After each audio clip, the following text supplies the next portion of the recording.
years of age all the way into about age 15,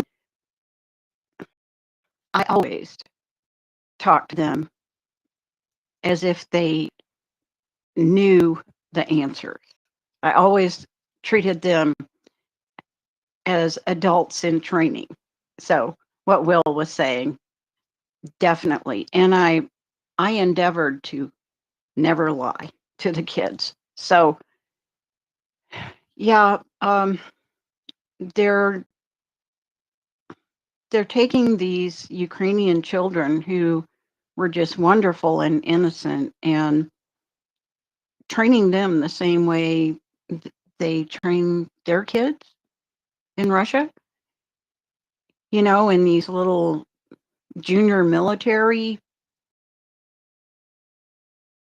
Breaks my heart. It breaks my heart that they do that to their own kids, but I understand now why.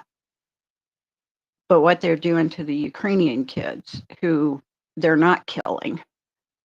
So anyway, yeah, always the kids in your life, treat them as if they do understand. And definitely they have so much to teach us. Thanks. Thanks, Sky Kiss. Yeah, kids usually know more than they let on, and and the great thing about kids is they do ask great questions, and I think the thing we need to help them do is keep asking questions throughout their lives.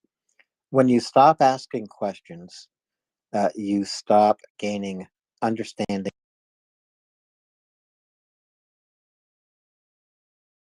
leads to a new question. Keep asking those questions. And Alan, I think that's so true. I know that I don't have children, but I treat my nieces and nephews exactly the same way that Will was describing, just talking to them like they're adults. And, fortunately, my sisters-in-law all respect and appreciate that approach and have never had an issue with it. Without having kids, but paying taxes toward education, I know that as a taxpayer, my expectation of our school system for our youth is that, yeah, I understand not every kid is going to have the opportunity to travel like you described, although I think that's wonderful. I know I wasn't in a position to do that growing up. We were lucky to be able to get out of the city that I lived in from a financial perspective. But both my schooling and my parents were very adamant that I learn critical thinking and that I was challenged by information that might at times be outside my comfort zone, as well as at times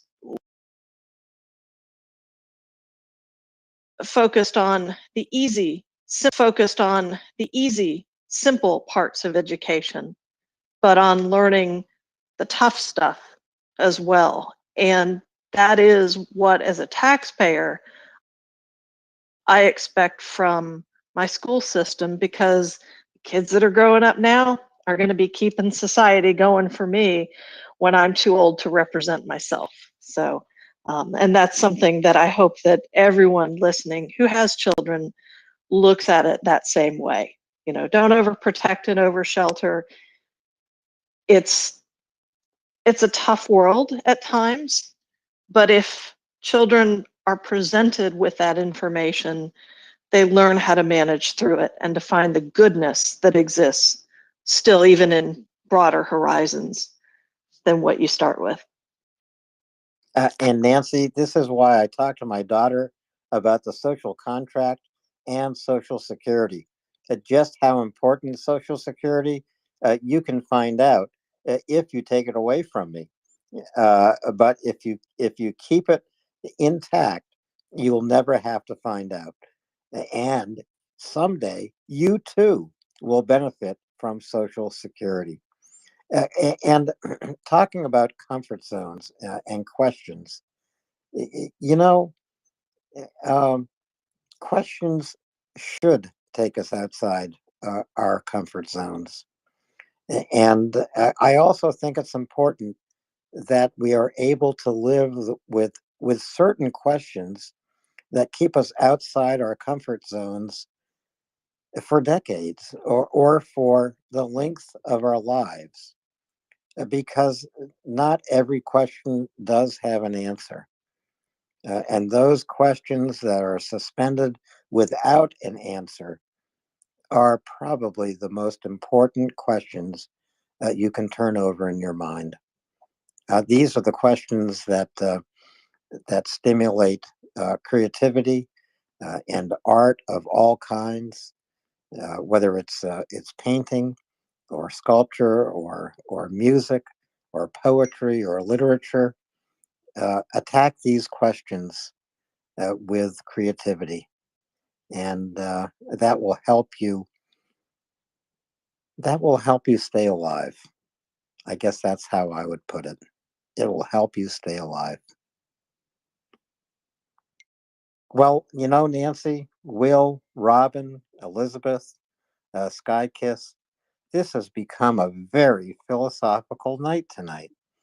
Uh, and can we turn it back to Ukraine? I think we probably can. Soup is philosophical. Have you ever had a warm, warm soup on a cold, cold day? You know what it means to you. And have you ever had uh, a meal when you are so hungry that you are going to drop? That's philosophical too. Food is a basic necessity, and basic necessities are philosophical. So go find out about Chef Zhenya. Chef Zhenya is both a chef and a philosopher. Just go to Spotify, listen to one of his interviews. You will hear philosophy. You'll also get some great recipes.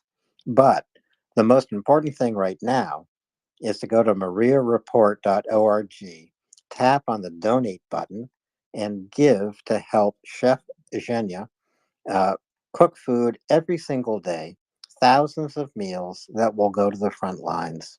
Or go up into the nest, find the tweet about Chef Zhenya, follow it, make a donation. And thanks for doing that tonight. Nancy. Yes, Alan, really quickly, I'm going to be doing a co-host swap here with NAFO Davo. And I just wanted to let everyone know that and thank everyone for the engaging conversation today. I'm not going far. I'm just going to step down to the speaker panel, but just wanted to let you know that. And thank you, everyone. And I will see you back up in a minute. Thank you very much, Nancy. Always a pleasure to be here with you. We don't co-host together enough. So change your calendar.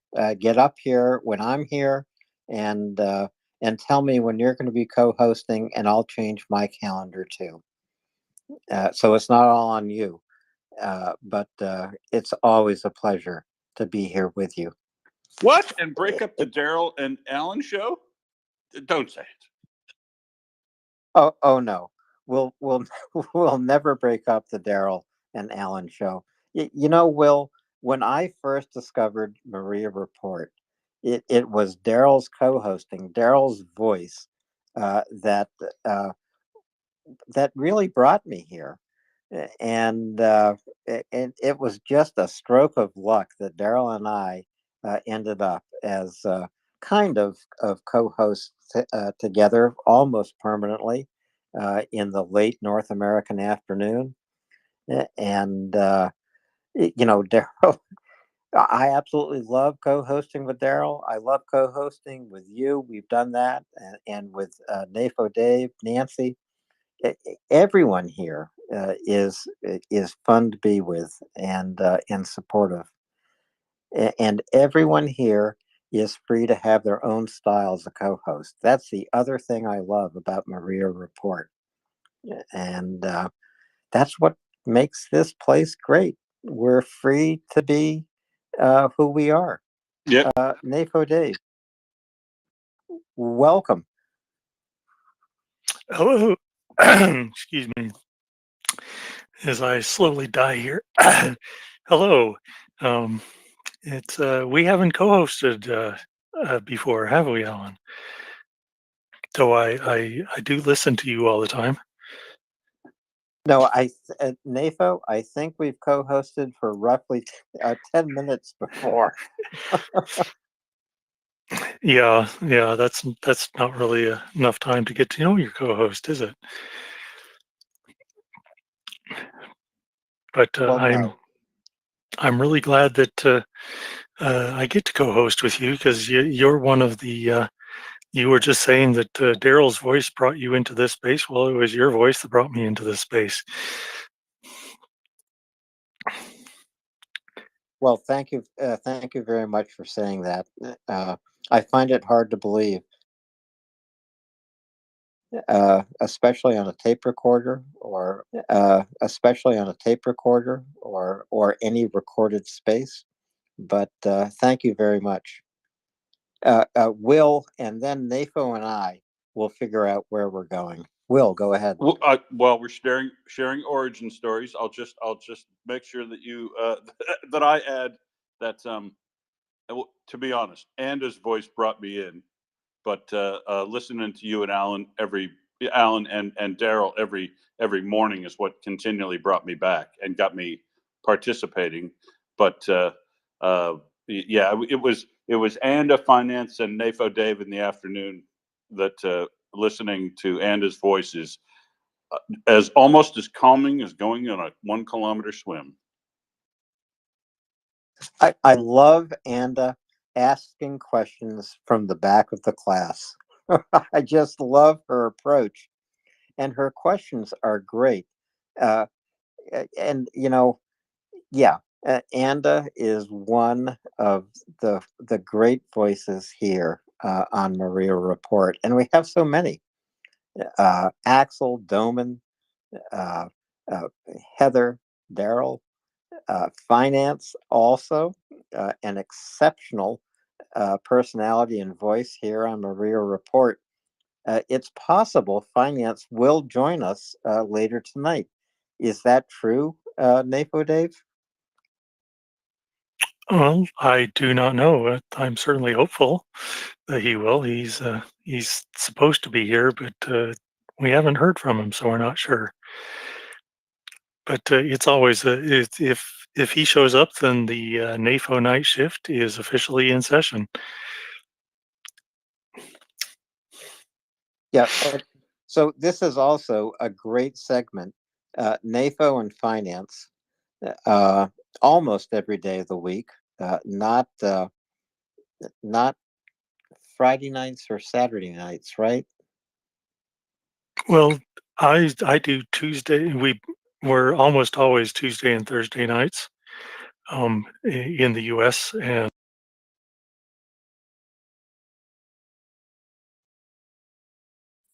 NAFO, I lost your audio that there. I'm always here Tuesday and Thursday nights.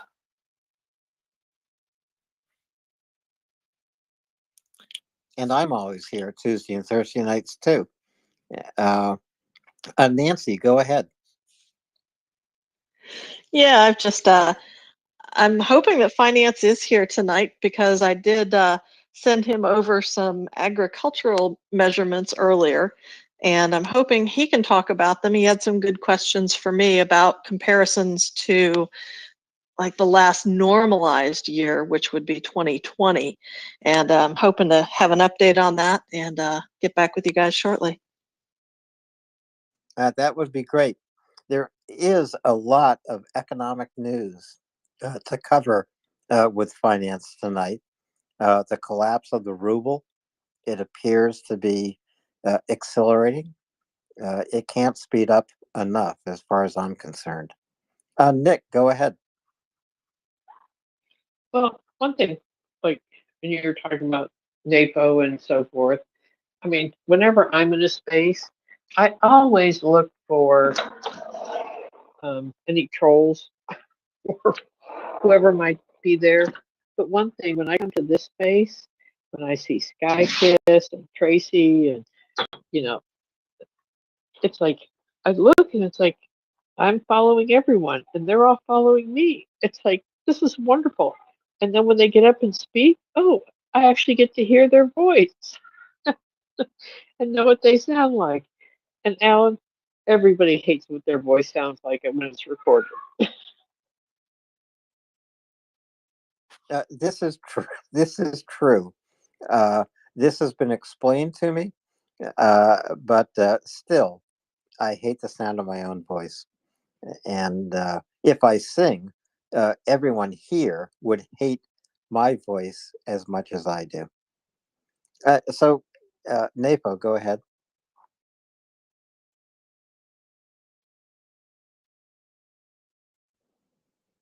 Napo, I can't hear you. If you can hear me, just put your thumb up. I'm Hello? wondering if you have. Oh, there you go. I've got you.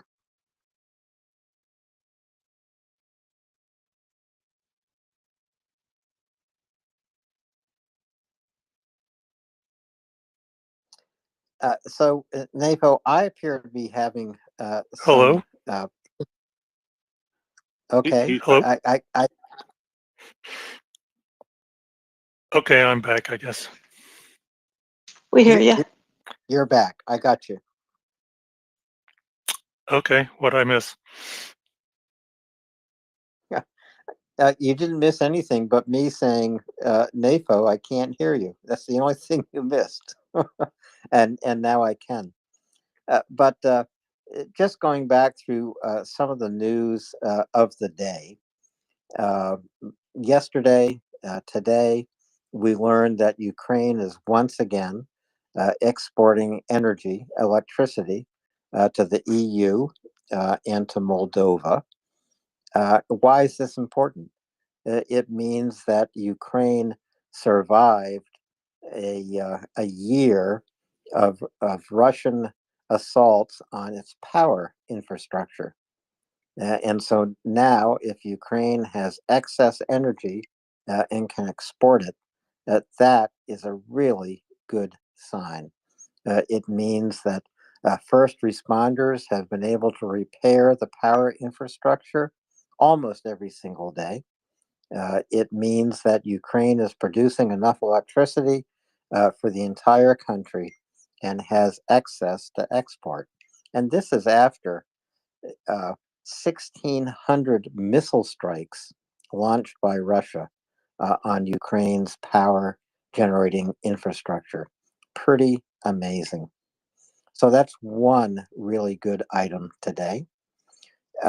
Another good news item today is the announcement from Poland that they are sending Ukraine 200 infantry fighting vehicles, 100 vehicles right away, 100 vehicles very, very soon. Why is this important? There's a tweet up in the nest about it, so you can learn more about this Polish infantry fighting vehicle. It has a 30 millimeter cannon. That's a pretty powerful cannon on the battlefield. It's fast and it carries Ukrainian troops into the battlefield, lets them out just the way a Bradley does, or a Striker, or a Martyr. It gives them mechanized, that's a hard word to say, mechanized uh, force on the battlefield. Really important for the coming spring counteroffensive. Armadillo, go ahead. Thank you, Alan. Yeah, a lot of good news today. Um, I saw an article indicating that for the long term, it appears Poland is building a next generation infantry fighting vehicle. I had not seen that until I looked into this news of the 200. So Poland is even thinking to future oriented, and I, I think part of the reason, um, well, let's see, how do I say this? I love it when I see Poland doing all these such good things. I think maybe a bit more even than others, because I'm about a quarter Polish. So I did my ancestry.org, and I can see, actually it tells me the region where my ancestry comes from in Poland. So it's kind of, it's a cool connection, my Laskalski side. Um, but I just wanted to say I've thoroughly enjoyed this evening, the conversation, the hearing about the piece of rubbish article in the Times, and um, how David Brooks, or I may have gotten his surname wrong, but how he tore it to shreds and pointed out all the issues with it. But it has been a wonderful Easter evening, and really, I don't typically get to spend this many hours listening to the space, but it has been absolutely a delight. And I've got to call it an evening because I've got another big day tomorrow. So thank you all, and I just want to wish everyone here happy Easter and Slava Ukraine. Heroam Heroem Slava. Slava. Heroam Slava. And thank you, Armadillo. Always a pleasure to have you here. And so, NAFO Dave, we don't get to be co-hosts for as long as we should. Some night we will, but tonight I'm going to sign off, and I'm going to sign off by practicing my Ukrainian. Snuff has been helping me become a better Ukrainian speaker. And so just let me say, Slava Ukraini, and good night. Heroam Slava. Heroem Slava. Spokojnej nocy.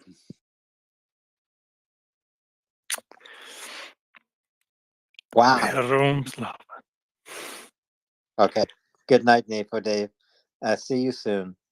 I Good hope night. Finance is here. Well, he seems to be here. So, Will, what was that? Was that Ukrainian? What did you say? That is Alan's next lesson, which was a good night. Okay. You speak Ukrainian and Russian?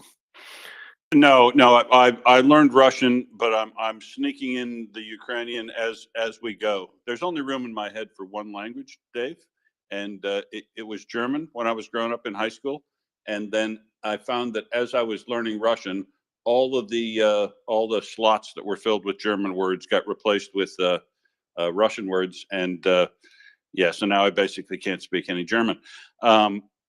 Because there's only room in my head for two languages, or some would say less than two, but yeah. Well, you seem to be hanging on to your English, okay. Just barely, mate. I'm Barely. trying to. That's the other two. Just barely. Well, I'm trying to learn German. I've been trying to learn German for a couple of years now, but it's hard for me to do that with and now I need to learn how to speak Ukrainian.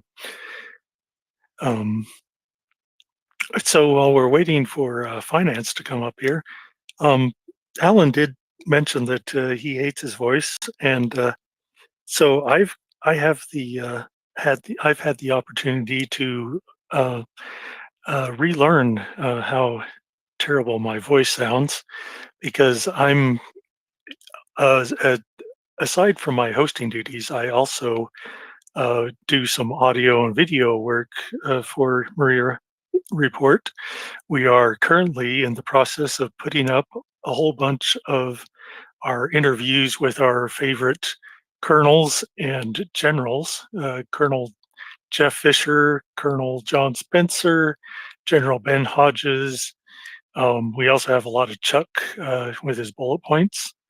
I'm going through and cutting those out of our the way Twitter records this space is sometimes these Twitter spaces are several days or a week long, and I have to hunt through that several days and find where the interviews are, and then cut them out, master the audio so it all sounds good and professional, and then we upload it to Spotify.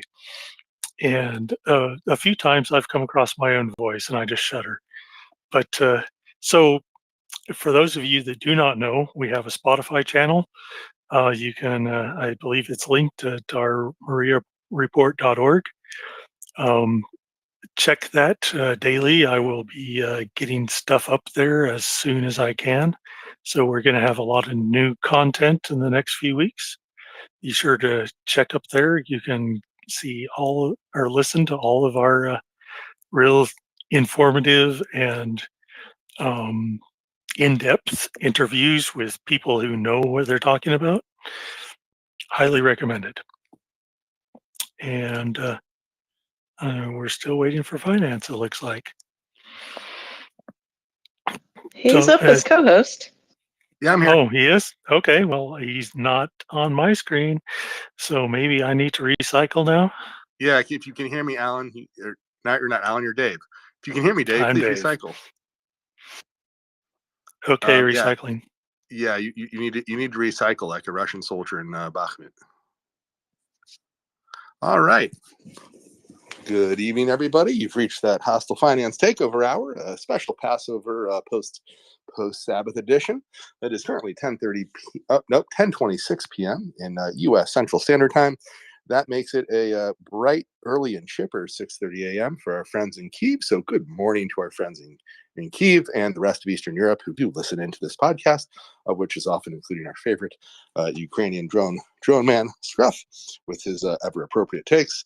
Hello to the penal colony with Will, who has ever sunny beaches and is in fact the worst place to send somebody for jail ever. And of course, looks like Clyde Mickle, MD, longtime fan of the space, is back with us. Clyde, for my first hand after being off for a few days, how are you? Good. I thought since you were coming up, you could give us an analysis, if it's okay, if you think it's pertinent to the rise in oil prices after the Saudi maneuver and what that could mean for Russia and indirectly Ukraine. Thanks. Excellent question. For the reasons why, the better person to ask is not me. It is our good friend M from Egypt, because it is rare that I can point to the markets and say one man done did this.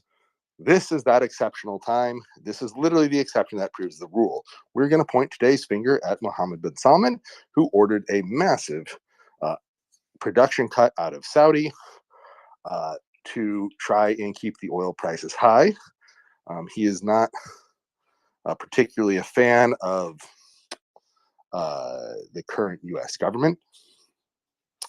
He would very much like to see the other party win. He has put his chips firmly in that Republican basket, for better or worse. We're going to call it worse at this moment. And Mr. Ben Salman ordered a massive cut. This kind of thing doesn't happen without the guy who runs Saudi, except when Saudi decides to pull 1 million barrels of production off the line, prices, unsurprisingly, go up. That's just normal, rational activity. Russia, the analysis is simple. Oil price up, good for their budget. Oil price down, bad for their budget. They're spending so much, their budget's probably hosed either way, but it is absolutely better for them that they can do this. There's your short version.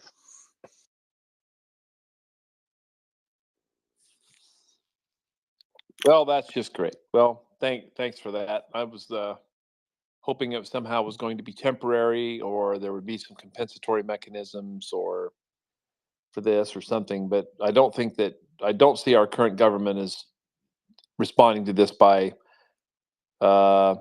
drilling more in Anwar, for example, which is what they should do, or building the pipeline, which they should do, but they won't. But we've had that conversation before. So anyway.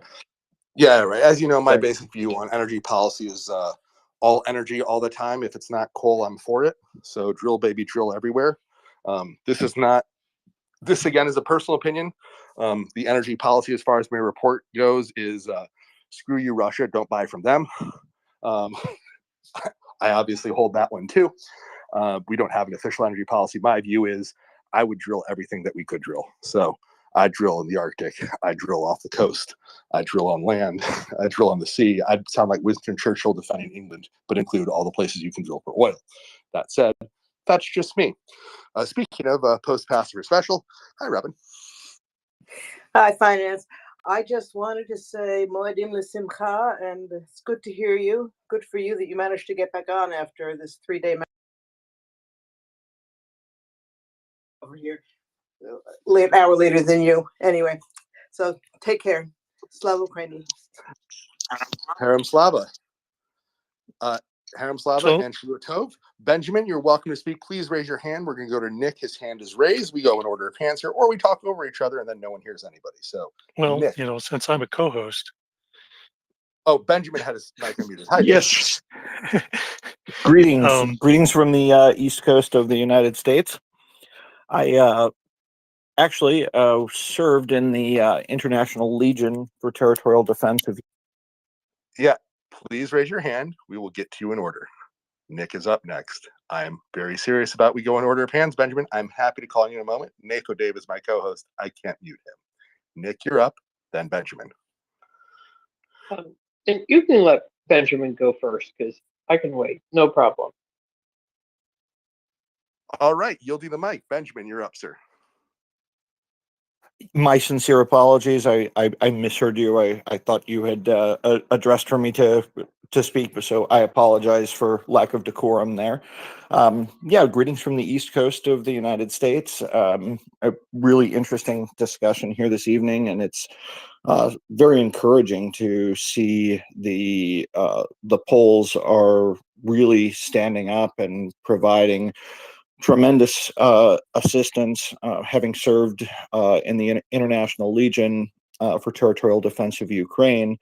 I just wonder, there's been quite a bit of reporting that has been done on some of the more negative aspects, and I wonder, is there maybe, what I'm curious about is why there hasn't been a better effort to put forward the stories of heroism. And I have a very good friend of mine from a European country on one of the first operations in the Kharkiv offensive. He had bilateral amputation of his legs. And the first thing when I spoke to him after we arranged for him to be evacuated to Poland, I said, how are you, my friend? And he goes, I may no longer have legs, but I can still kick Russian ass. And I'll tell you, that was probably one of the greatest things that I'd ever heard. But I just wonder if, there's such a good PR opportunity here to promote the international alliance that's come together. And even though it only represents a fraction of the total ground forces that are engaged in combat operations, I think, I'm wondering if you have an opinion as to why there hasn't been more of a spotlight shown on some of the positive aspects of the Legion.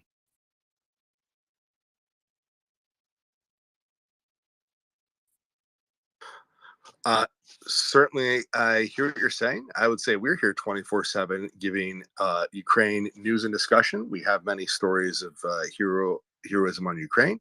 As far as other media sources, I can't figure out how they lose the narrative all the time, but I can literally say that we're doing our best. I think Will wants to answer you directly, and then we're going to go to Nick. I do agree with your point, and if you do have anyone who you think would be particularly interesting for us to interview as far as stories of heroism goes, anyone who has served for Ukraine, we are happy to speak. If they're Ukrainian, and this especially if in this conflict, if they're Ukrainian, we can find a translator. If they are another nation that hopefully speaks English, obviously that makes it super easy because we are an English language channel. We're going to go to Will. Will. Yeah, you just covered most of that, Finance. Benjamin, we absolutely have featured in the space people from the International Legion and the Georgian Legion before at Malcolm Nance in particular is probably the highest profile person who's regularly on. Of course, being a 24-hour, 7-day a week space, you're in Eastern America, so it'd be easier for you to catch some of those folks than it is for us down in Australia or in this part of the world. But yeah, we do feature them, and I would encourage you to do exactly what Finance said, which is put any of those people who are serving or have served in the International Legion, Georgian Legion, any of the volunteers organizations over there in contact by DM with whoever is your favorite host, I guess, or the host that on at the time. And we'd absolutely like to hear their perspective for sure.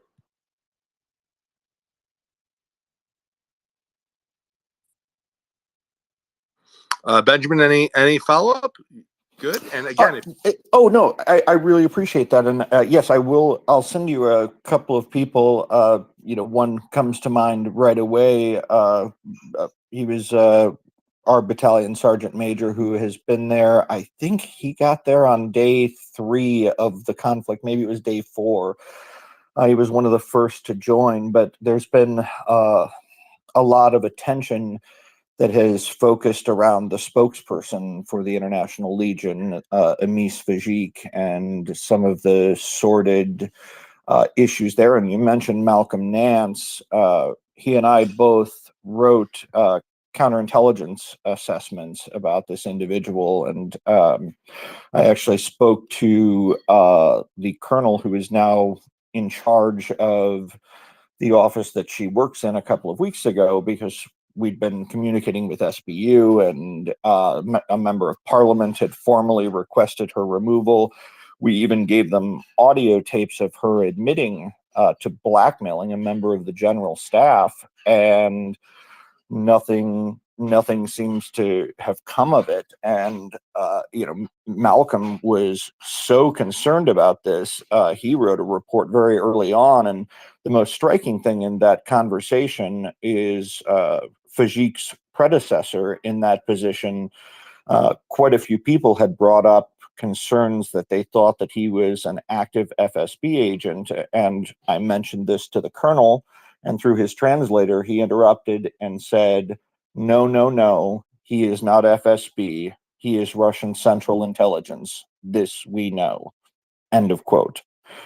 And of course, that begs the question, the person that he brought in along with him is still in that office and actively disseminating very sensitive information on a fairly consistent basis. There's audio recordings of her, bragging about, blackmailing members of the general staff. And it's just, it's shocking to me that this has been allowed to go on for such a long period of time. I think Malcolm wrote his report, I want to say it was back in May or June, and I submitted mine, I think in November, and yet nothing has taken place.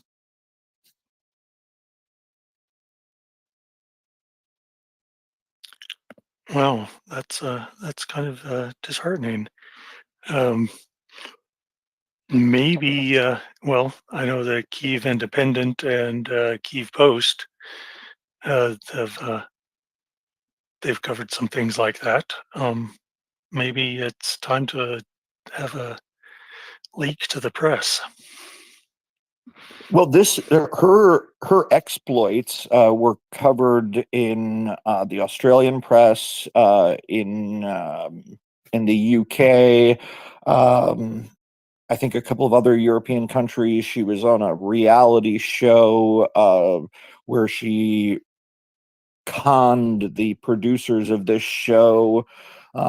It had something to do with buying a multi-million-dollar house, but her exploits have been widely covered by a number of press entities around the world, and yet she still remains in that position. And Malcolm and I are both the 2 highest level donors to the Legion. I think Malcolm might have actually surpassed me. I personally contributed about $500,000.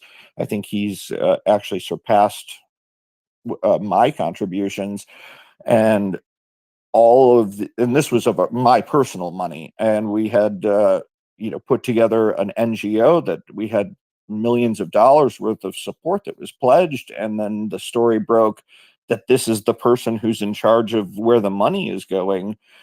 And in good conscience, I couldn't accept contributions from anyone knowing that this is the individual in charge of it. I mean, it just that it dumbfounds me that this has been so widely covered. And I know a couple of reporters from the Kiev Independent. I know they've been looking into it, but they actually, in the process of looking into this, were brought into SBU and asked to give up their sources, which they refused to do, and they let me know that was the case. But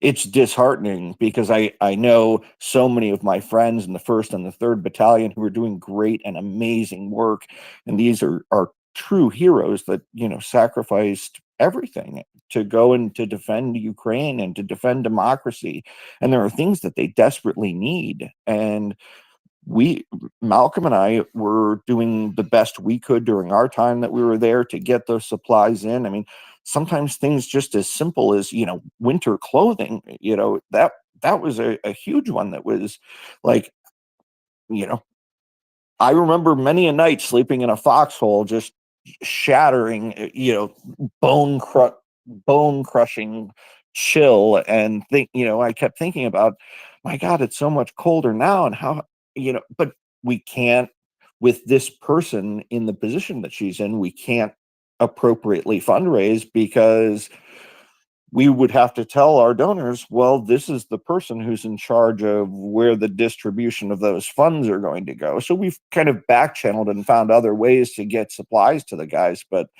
I just wish that, we even have a direct letter from a member of parliament asking for her removal, and nothing doing. She's still there. Well, that's not good to hear, but unfortunately, I don't think MriyaReport can do much more than make sure that that news gets out, and make sure that we amplify um, things that are actually going on, and that can help actually be used to help the Legion and help the troops.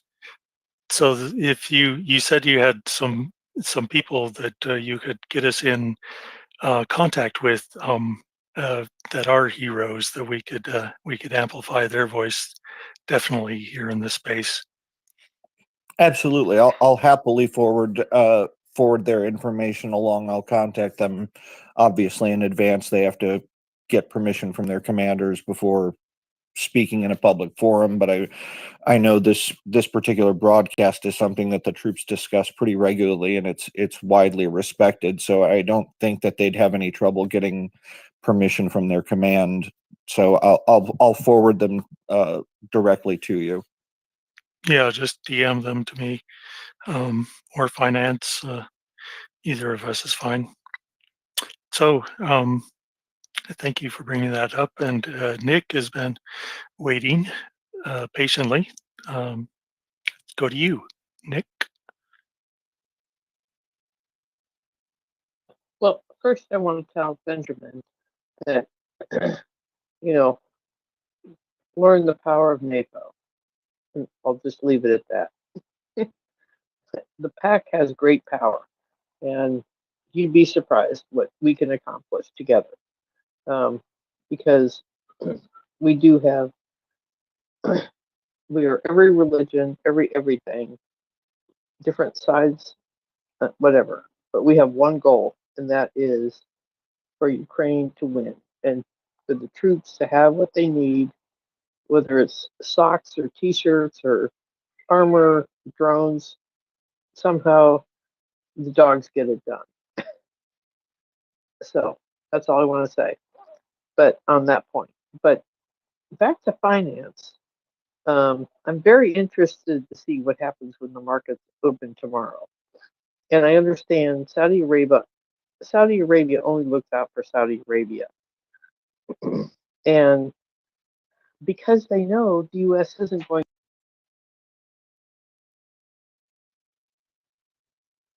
Nick, are you speaking? Nick, no, step away from the light, Nick. I think we lost him. Nathan, Dave, did we lose him? Yeah, I can't hear either. All right. Um, Nick, you know, I have pushed you down only because we completely lost your audio. Please come on back. I assume you're speaking to a mic and not realizing we can't hear you, but please come on back and you're welcome to finish your point. I would say Saudi Arabia is currently doing not what's best for Saudi Arabia, but for MBS himself. There's plenty of cooler heads in Saudi Arabia that would probably not take this course of actions, but they're not the ones in charge right now. And if we're going to be talking about oil price, as I said, this is the rare day where I can actually point to one man on the news and one country on the news specifically. That is unusual in the commodity and market world. Normally, there is not one single player that can just move the whole global price of a commodity. But today there is. That man is out. Yes. And he is absolutely hammering the economic pain points of the West, especially the United States. Apparently, from a surface thing, it just feels like he is trying. It just feels like he is trying to. It just feels like MBS is doing his best and trying hard to, unelect the current slate of politicians. It is not. It does not take a political rocket scientist to realize that when you're in a recession and oil prices are high, that's an inflation problem that gets U.S. politicians and other Western politicians unelected. But yeah, I don't think it's what's best for Saudi overall. I think it's what's best for what he feels his personal incentives are. Nick, back to you. Oh, sorry, Finance, can I Yeah. inject a little bit here? Along those lines of I've read several articles that it's not actually the oil production in the U.S. that's the issue. It's our lack of refining capability. We could drill and drill and drill as much as we want, but until we increase our refining capability, we're still going to be dependent. Yeah, so we're actually not the biggest issue here. We are a lot more energy. The U.S. is either, the U.S. could be viewed as either close energy independent or even an exporter, depending on how you run the numbers. Refining capacity is one of our biggest bottlenecks, so for sure, that's absolutely true. But I would say that while we do need to increase refining capacity, again, one refinery, like taking an old refinery offline and upgrading the thing with a massive project, probably a little bit cheaper than building a new one. Because again, all the old refineries are obviously built at useful places on the pipeline infrastructure to begin with. There's a lot of ways to cut the thing. But across the world, obviously, this is a global commodity and the commodity price follows the global market. So, the US factories and consumers don't have to worry about like not getting energy, but they do have to worry about the price of global energy. So think in those terms. Nick, welcome back. You're up. And then we're going to go to our friend Alex, who I haven't seen in a while. The Alex Knockup Telly. Haven't seen him in a bit. But Nick, please finish. Sorry you got booted from talking in Twitter. Sorry, everything just sort of disappeared and I had to recycle through. And it was like really weird. I got messages I'd never seen before. So thanks for being patient. But I mean, I'm all for green energy, but we have to have a transition plan. And I mean, I've been recycling and trying to save energy and doing stuff probably for longer than half of you people have been alive. But so I understand that. But it's like you but there is no transition plan, and that's what we need. It's like, okay, how do we gradually go through? But when it comes to the money and the finance, one thing I'm really curious, in your opinion, finance, what do you think the ruble's going to do tomorrow? The ruble is slowly getting weaker, or at least it has been due to the massive implosion of the Russian economy that we have been reporting here since basically a month, a couple months into the war. Once Russia got kicked out of SWIFT and the sanctions hit, and the imports to St. Petersburg, the port of St. Petersburg dropped by 85 or it was 90% in April of last year. Once that hit, the MriyaReport has been full steam ahead on the Russian economy is imploding. It's just a question of how long it implodes for and how low it goes. But they're basically doing economic limbo, and every year they remain at war, it gets worse. Every military-age man that finds himself in Ukrainian topsoil or missing a limb and out of the fight doesn't help their economy either. And having your economic activity be shifted from whatever it was before to refurbishing 50-year-old tanks just so they can be turned into scrap metal dealers in Ukraine, also not particularly good for your long-term economy, despite that being shown as a heavy investment in your economy. That's actually considered economic growth, which is hilarious. So there is nothing good about the Russian economy. It is going to continue to get worse when your economy does what theirs does, as well as you have a heavy. Oh, and they become significantly more dependent on China throughout this war. Readers' notes, you don't need to have any sort of economics to agree to realize that's long-term bad for you. So they've created a dependency on China. They have murdered, besides that they have murdered and killed huge numbers of Ukrainians. That's the most important thing. If you were to care about Russian life, they have murdered over, what are we at, 135,000, some crazy number of Russian dead. Permanently wounded or maimed is an equal or higher number that is back in Russia. That, their labor potential as a group is less than it has been before. Please don't take this to mean that I don't think the disabled can perform a lot of great tasks. I may even have a non-walking co-host with me who is a PhD scientist. So, but I would say that, taking out the, taking out limbs of, 100,000+ of your people, murdering 130,000 more, that ain't good for your economy. Being under massive sanctions where the unemployment rate is higher than it's been, that they have internal inflation at all is shocking. I put the estimate still around 20 to 30%. And this is like throwing darts, is trying to estimate Russian internal inflation, because Rostat has been so politicized and is so completely full of poop that basically you can take whatever they're reporting and assume it's like 50 to 300% worse in reality. They used to be criticized by internal Russian sources before the war, and then Vlad, that little guy, decided that they weren't politicized enough, so he threw out their old apparatchik and decided to find a newer, more Soviet, younger apparatchik who would lie even better for him. So they're trash, which means that you can't trust their statistics anymore. We're back to Soviet level statistics of they're making it up. So one good example here, just to give you an idea when I say make it up, when they reported car production at Lada down by 80% last summer, turned out the real number was down 95%. Down 80% is awful, but down 95%, even worse. In a certain sense, it's not just 15% worse, it's 4 times worse. So, once you get that negative on the percentages, things sort of flip around and math gets a little funky. But that gives you an idea. So please, back to you to respond, and we'll go to Alex. Please, any response, Nick? Does that help explain where we're at? Yeah, and I just have a follow-up quick question before Alex goes, is the fact that, from what I understand, China's going to let Russia go down the tubes. Correct me if I'm wrong. Interesting question. It depends how you define down the tubes. China does not like. China wants to upend the world order in favor of democracies to be a world order in favor of the Chinese dictatorial, the CCP. I don't know if communist is the right word, unless your definition of communist is the actual in practice dictatorships that show up around the world.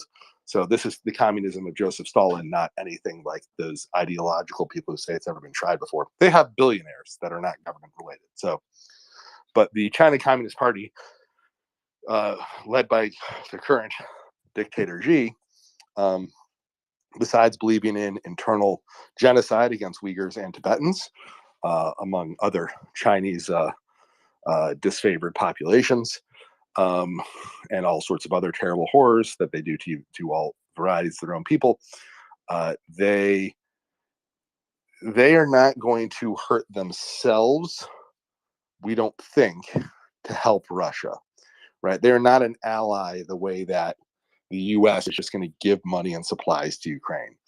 That's not what's going on here. They are selling them oil, not at as crazy a price as you'd expect. Sorry, they're buying oil from them, not selling them oil.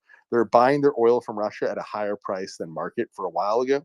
Don't know about the new price, but they're not like investing the big bucks to extend the Siberian Power 2 pipeline, the pipeline that would extend from the northeastern natural gas reserves that used to go to Europe, the stuff that used to go down Nord Stream. They have not built the pipelines. They're not going to invest the $20 billion needed to extend a pipeline from there to China. So, they want Russia to spend that money on themselves, but Russia doesn't really have that kind of money unless they were to stop trying to murder Ukraine. So I'm not as fully optimistic. I can't give a full-hearted yes, you're right. But they do seem to be willing. If the cost is if the cost is high for China, they're more than willing to let Russia go down the tubes, and they're more than willing to have a weakened, isolated Russia be heavily economic dependent on China. That for China is not a terrible outcome, especially if Russia stays together. China would not want the Russian decolonization that some people like yours truly call for, because they don't like seeing that sort of measure would be viewed as destabilizing, and it could be viewed as a major negative for their goal of moving the world order to being in favor of the Chinese dictatorships, the Joseph Stalin-led dictatorship style that they run, replete with internal genocide, as opposed to the human rights and democracies of the free world. So, yeah, that's my long form view on China. Jingu, a better view on China, is up here. Poor Alex, can you wait a moment, Alex? Yeah, I absolutely can. I absolutely can. I was going to suggest that.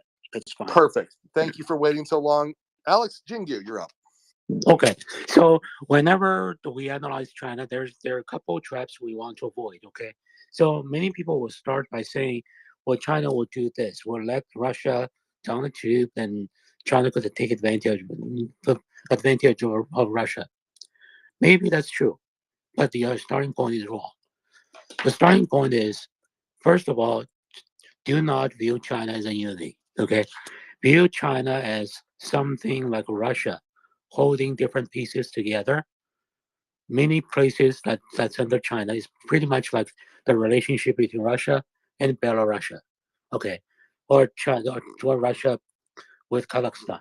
So that's the kind of relationship in this occupation. Okay, so China is down to some very ugly choices. He's making some of them. Okay, so in Xi's mind, China should hold everything together, just like Putin is thinking Russia is entitled to hold on to Belarus, to hold on to Ukraine, and so on. Okay, that's in Xi's mind. That's not the reality. The reality is two things. First, on the paper, China did well. However, that's based on so many commitments, so many promises it made to the world when joining the WTO. It chose not to fulfill. Now these bills are coming due and way overdue. So that absolutely does not have the resources to pay off these bills. However, if he does not pay off these bills, the world will close on him. Okay, so that's a very ugly choice, outcome for him. At the same time, he needs to make good with his promise to the CCP elders that he is going to eventually take over Taiwan, or at least he's not going to let Taiwan slip away any further So that's why you're seeing that he's doing some military exercises, right? So she is at the point left with many very ugly choices. And right now, looking from his lens, a good partner for him among all the partners is Putin. He himself likes Putin. He shares the views, share the value with Putin. They both view the Western world as a threat to dismantle what they believe would be a good thing, right? So Putin would be to reconstitute USSR. To Xi, it would be to hold on to all the territories without coming good on the promises his predecessors made. At the same time, not to let, in his view, not to let Taiwan slip any further. If Taiwan becomes Taiwan is an independent country already. If Taiwan gains more influence in the world and Taiwan becomes more visible, Taiwan has a lot to offer. It becomes a very indispensable partner to the world. To Xi, that's bad news. So he is doing everything she's doing. Do not view that as something that coming out of foresight. Look at it as something coming out of obsession and react. He's re- and react. He's reacting. He's not responding to what's happening around him. That's the way to view it. So that's my point.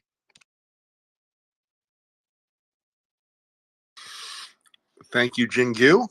Our expert on China is awake for the evening. So, for all your Chinese questions, all your finance questions, and all your questions about the penal colony of Australia, as well as military questions, we have Will.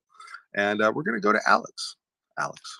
Yeah, thank you. So I have a basic finance 101 question that you always help me out with finance with my limited understanding of your field. And it relates to this concept of petrodollars. I see that term thrown around, and my rudimentary understanding of it is kind of similar to what maybe the drug cartels, the problem they have is that all this cash and what to do with it. Is that the concept of a petrodollar? And it with MBS raising or limiting dropping the supply with an expected rise in the price, won't that make his plans to or the supposed plans to peg oil to a digital currency, doesn't that sort of compete with that proposal? All right.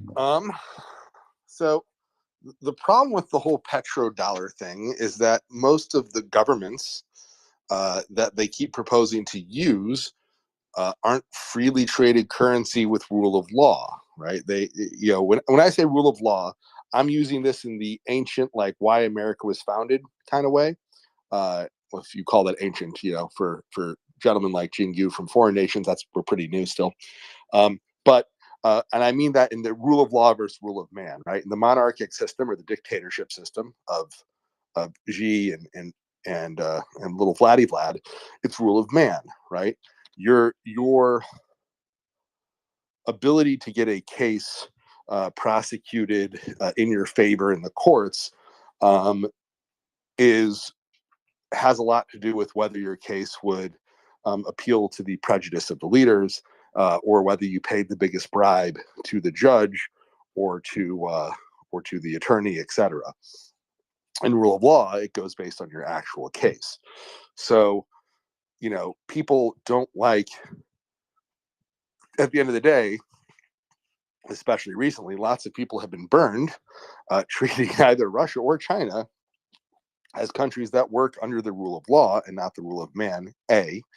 And B, trying to get all these currencies in a free-floating way also doesn't occur.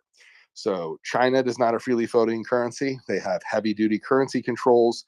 If you want to export stuff and receive currency, you have to go through the government. That's how currency controls work. In and of itself, that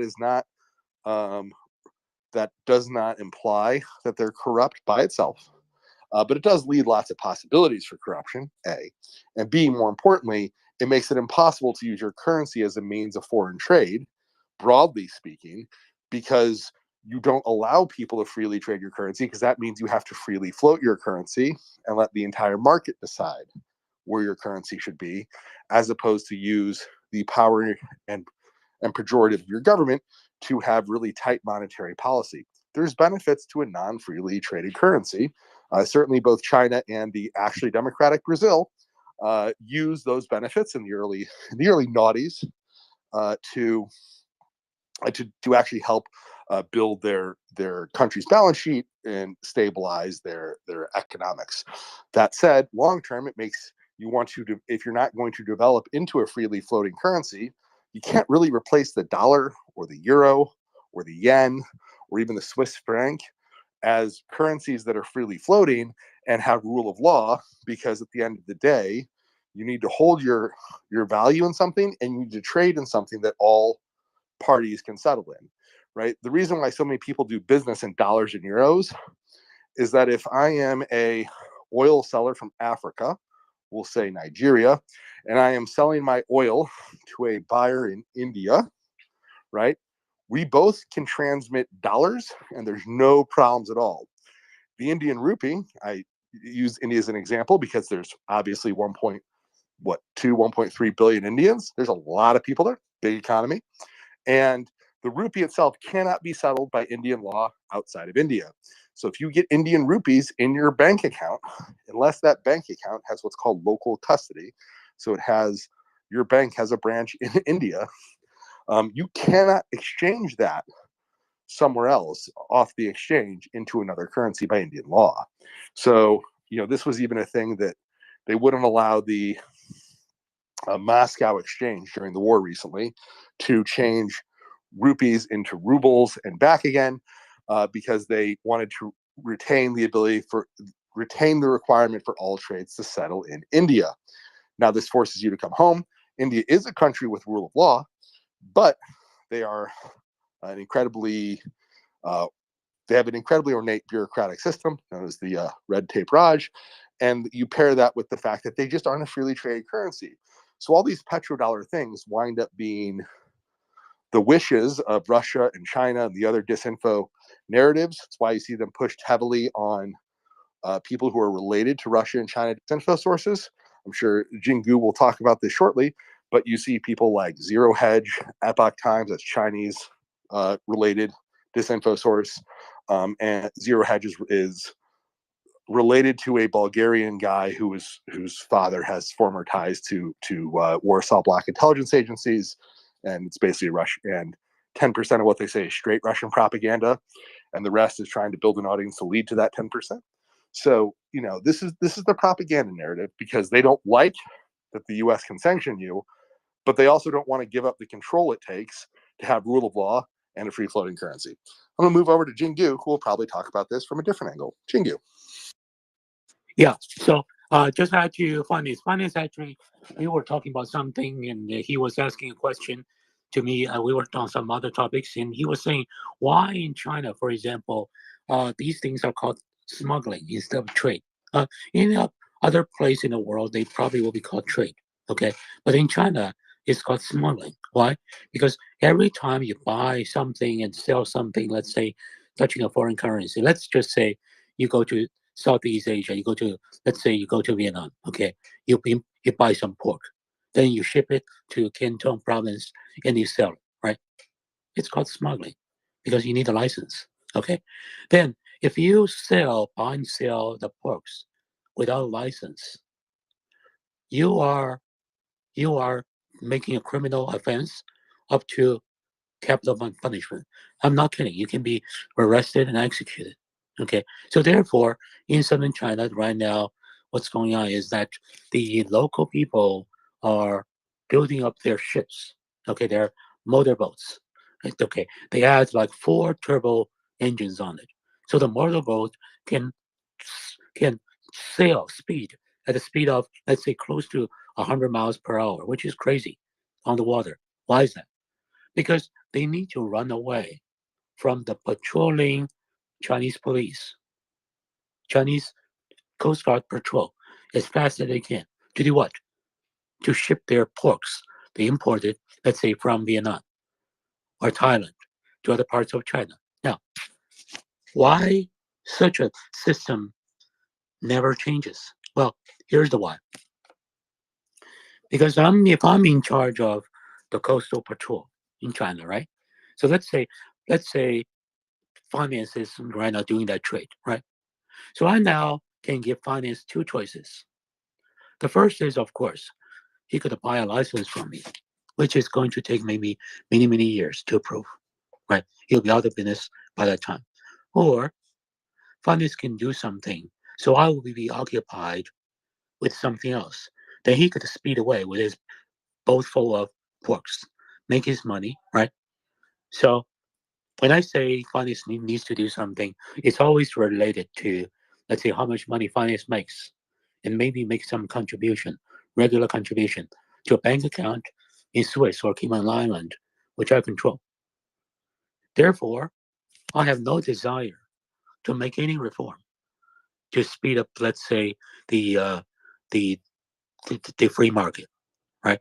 When China goes into WTO, the Communist Party made a pledge: in 15 years, we will adopt all these changes, right?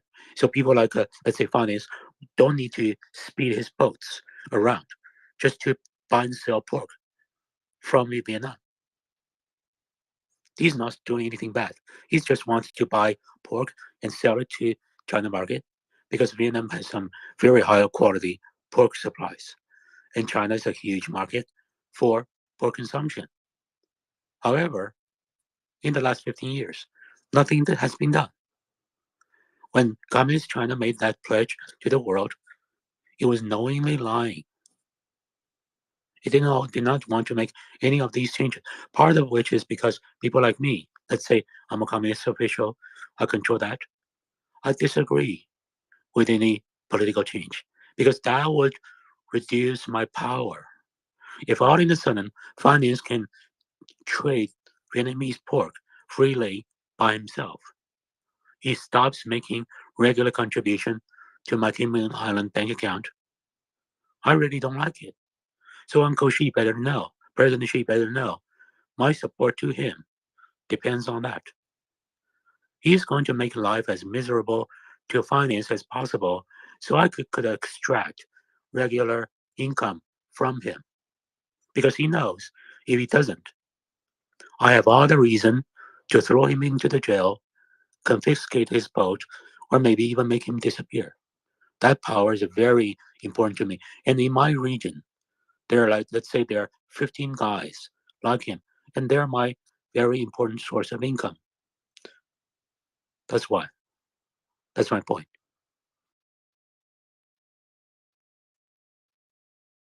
I think the point is excellently made, Jingyu. Thank you very much. I think whoever asked the question has left, so I'm hoping that they got their question answered in a way that they fully appreciate. While we have a brief lull, can I ask a totally change of topic, direct question to Ukraine? Because I have been a little bit off the technology radar for about 3 days.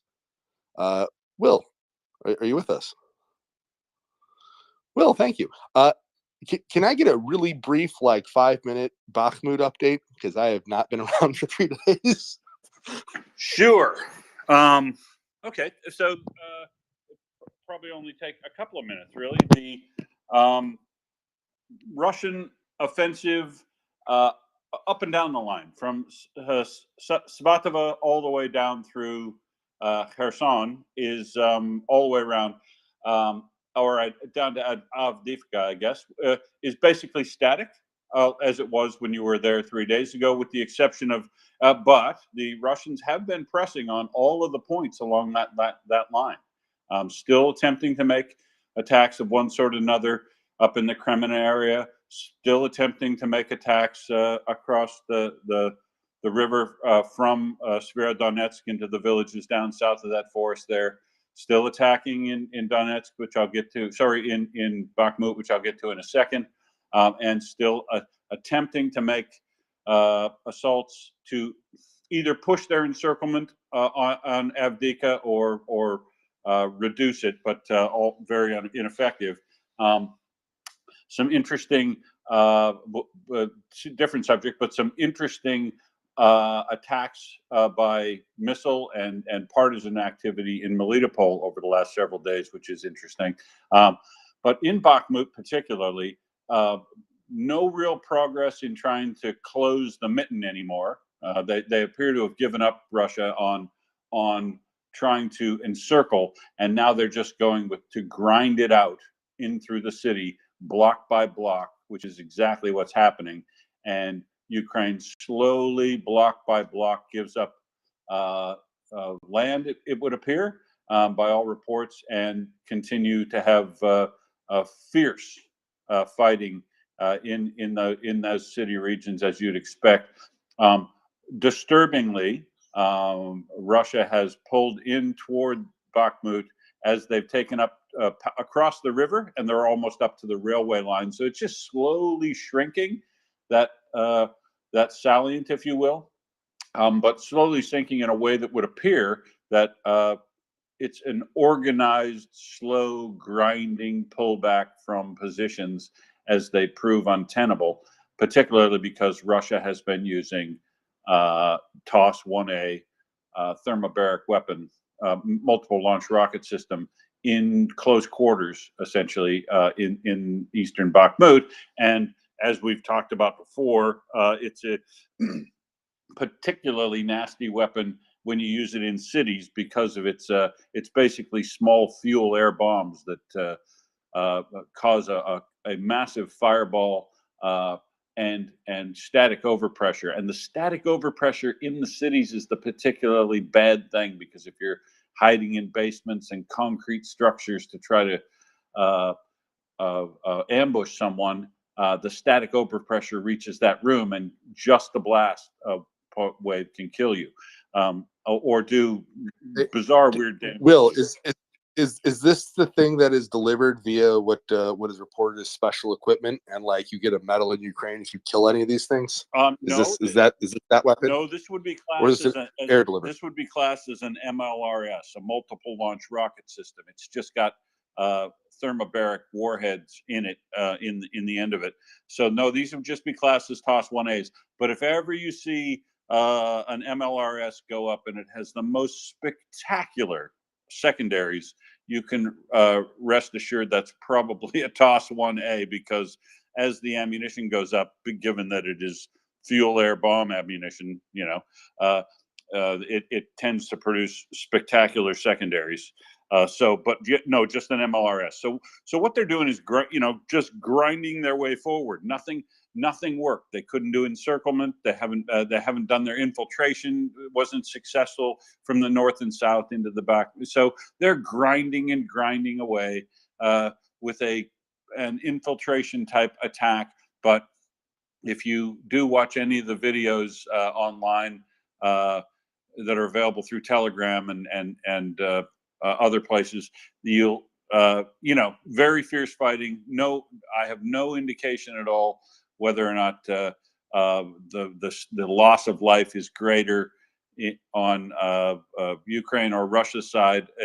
I would suspect, based on skill and capability and the manner in which they're slowly withdrawing but maintaining lines that don't look absurd, right? There's no big penetrations by the Russians in these minor type encirclements.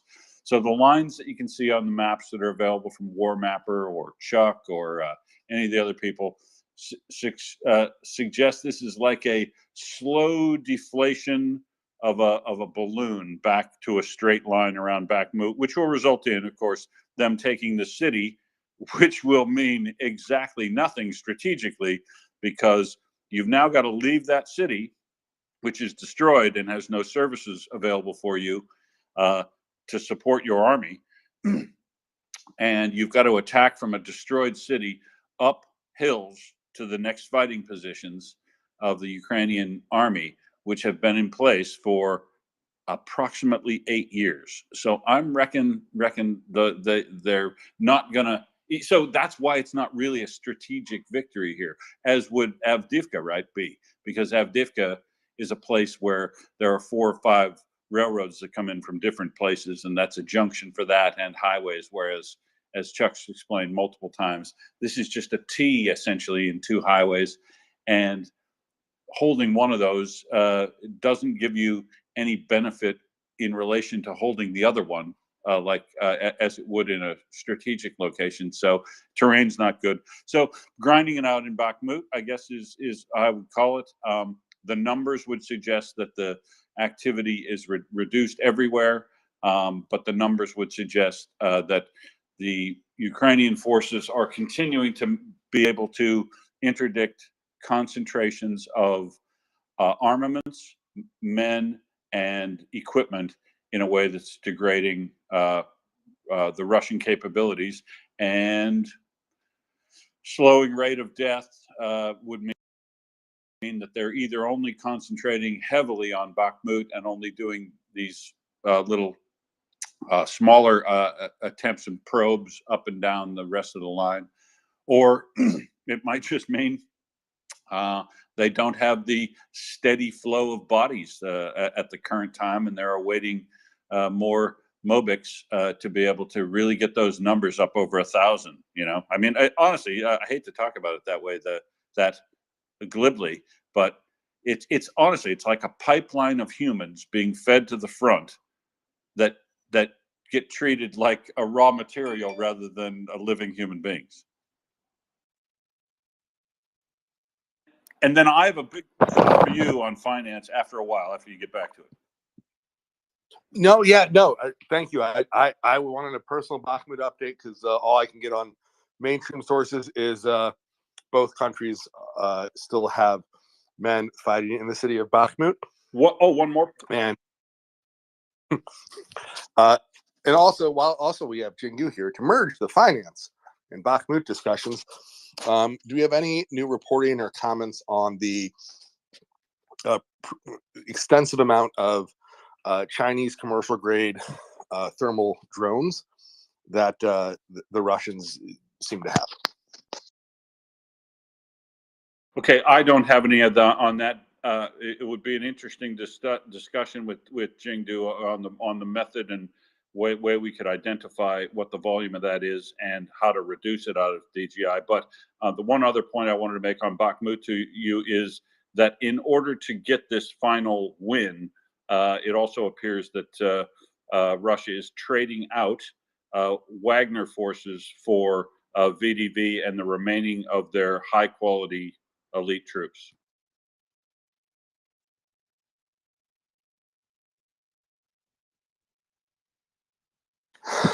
All right. I didn't realize they had remaining high quality troops, and I didn't know they started with any high quality. It's relative. So, it's relative to Wagner. Oh, I see. So is this the guys who weren't press ganged out of prison? That's what high quality passes for, or those guys high quality too? So they know how to kill people. So these would be remaining reformed VDV and other higher quality troops like naval infantry or whatever. Imagine if the 155th from left Vuhledar got a whole bunch more people and then went in. I don't know if that 155th. That's happened twice. They're to like the 159th now. I think we should just add a number every time they get fully destroyed and reconstituted. Actually, they're up to 6. It should go down. Wait, they've been fully destroyed 6 times now? 6 times? Yeah, the 155th has been regrouped 6 times.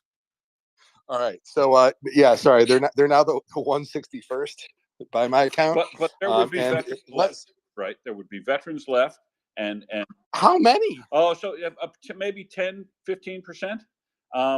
So better than nothing. But the key is adding Mobics and people to that is not going to be effective trying to do the most complicated types of advance. So their quality would be relative to the Wagner forces that were there, not what their estimation was at the beginning of the war at all. Yeah. But note that the 155th is 55th is not involved in Bakhmut, but the analogous situation would exist for the VDV troops that have been identified there. They all just got killed in a different place.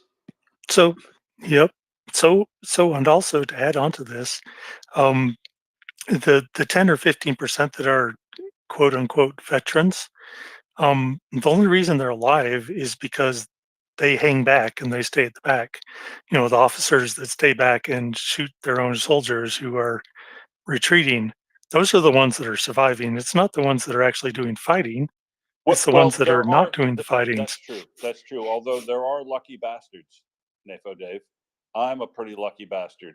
I've never gone to combat, but there's lucky bastards in the world that seem to make it out of situations that you wouldn't expect they would, and there's a small number of those too. But yeah, it wouldn't be more than 5-10% of them either. And all their experience, the only experience they'd have, Dave, would be the experience of the noise and the chaos and the absolute terror of the battlefield. No other real useful experience, it doesn't appear. I mean, from obvious. Yeah, that's just my assessment that there's seems to be a faction of the Russian officers that stay in the back and lead from the back, so to speak, and so they're the ones that are surviving because they're not being shot by their own officers. Yes, that's right. Yeah, 100% right, Dave. It is not the form. It is not the standard modus operandi of the Russian forces to have the officers go forward and lead troops the way you would see in small units. The ones that do it that have a whole bunch of bravado that are like in the Spetsnaz and the VDV experienced guys, those guys get killed, right? Because the 12th Spetsnaz commander, who was announced killed on day 2 of the Volodar thing, he was one of the guys that was going to go out there and, I'm going to lead these guys. I know how to get this done. He got killed, and all the rest of the officers that remained were the guys that you said that hid in the back and pushed people forward and threatened and cajoled. So yeah, but that's the quality you get out of that system. But officers don't typically. They're not the military of the Russian army is not designed like the NATO army is, a NATO sort of army is, to have an officer in the battle or very close to the battle so that they can make sure that the knowledge of what the objectives are here and what to change and how to fluidly react is also there, right? Nobody expects the officer, a first lieutenant, second lieutenant, to lead a charge like a crazy man, but they absolutely can rally troops and be valuable on the battlefield. And that's what that guy in the 12th Spetsnaz was probably trying to do, right? He's trying to emulate what does work, but emulating what does work within a system where people would continue to drive across mines and think that they've got them all or something. The rest of the folks he was around were not prepared to help him survive, and so yeah, that it fails in that way. But in your standard U.S. Or NATO or British or whatever, you'd see at the platoon level a platoon leader, which is the only officer that attached to a platoon, with several sergeants, and then all the rest of the enlisted men, actually out there leading them to their objective, rather than saying, go up there and I'll watch who shoots at you and calling counter battery fire. That's what they've been doing.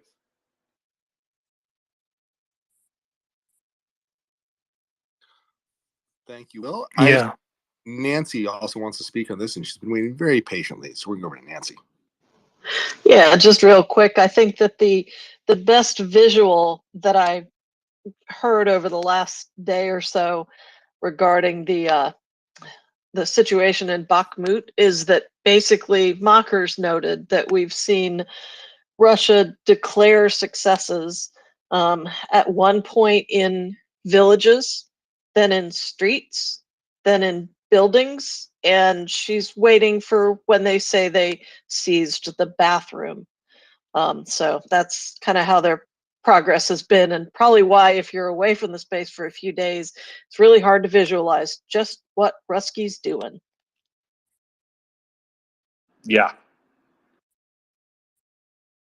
So another thing that has been happening and it's reflected in the numbers.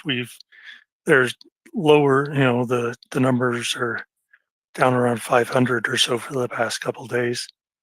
And I was reading, I think it's in Ukrainiform, no, it was in defense, that they're short enough on men that they are falling back on they're using a lot more artillery to keep the Ukrainians pinned down than just doing these human waves right now. They're quite short of men, soon to be quite short of artillery if they keep this up.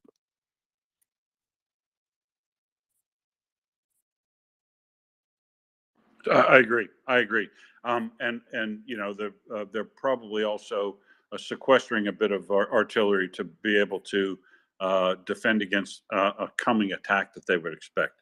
There's indications in the telegram and war translated stuff of soldiers or commanders speaking on lack of artillery in the Russian side, and they're suggesting that that's the case.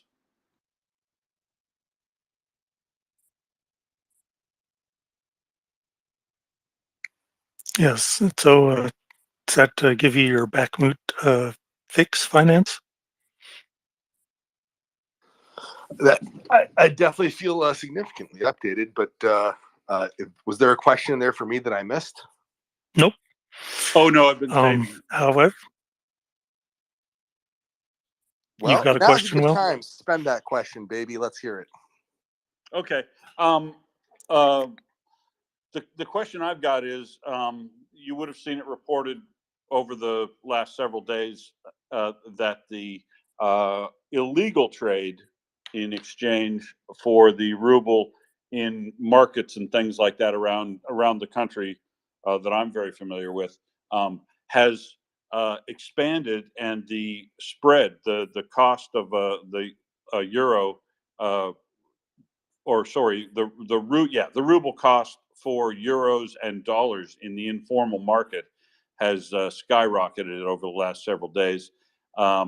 So it's 81 in the official market, but they're estimating that it can go up to 200 or so in the exchange, the private informal markets, and how that works is you literally go over to one of these big open air markets where you're shopping for everything, and you go to a guy and that has rubles that he wants to trade for dollars, and you trade your dollars, and you get a lot more rubles than you get in the bank, and you don't have to wait in queue, and you don't have to fill out any paperwork, which was my experience when I first got to Russia. And that then basically totally went away while I was there, and they enriched themselves.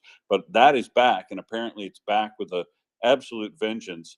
And I'm wondering for you, finance, does that tell us anything about the state at which we are in the collapse of the Russian economy, to the point where people are no longer wanting to trade, and in fact, you can buy things in euros or dollars cheaper than you can get them for in the Russian exchange price?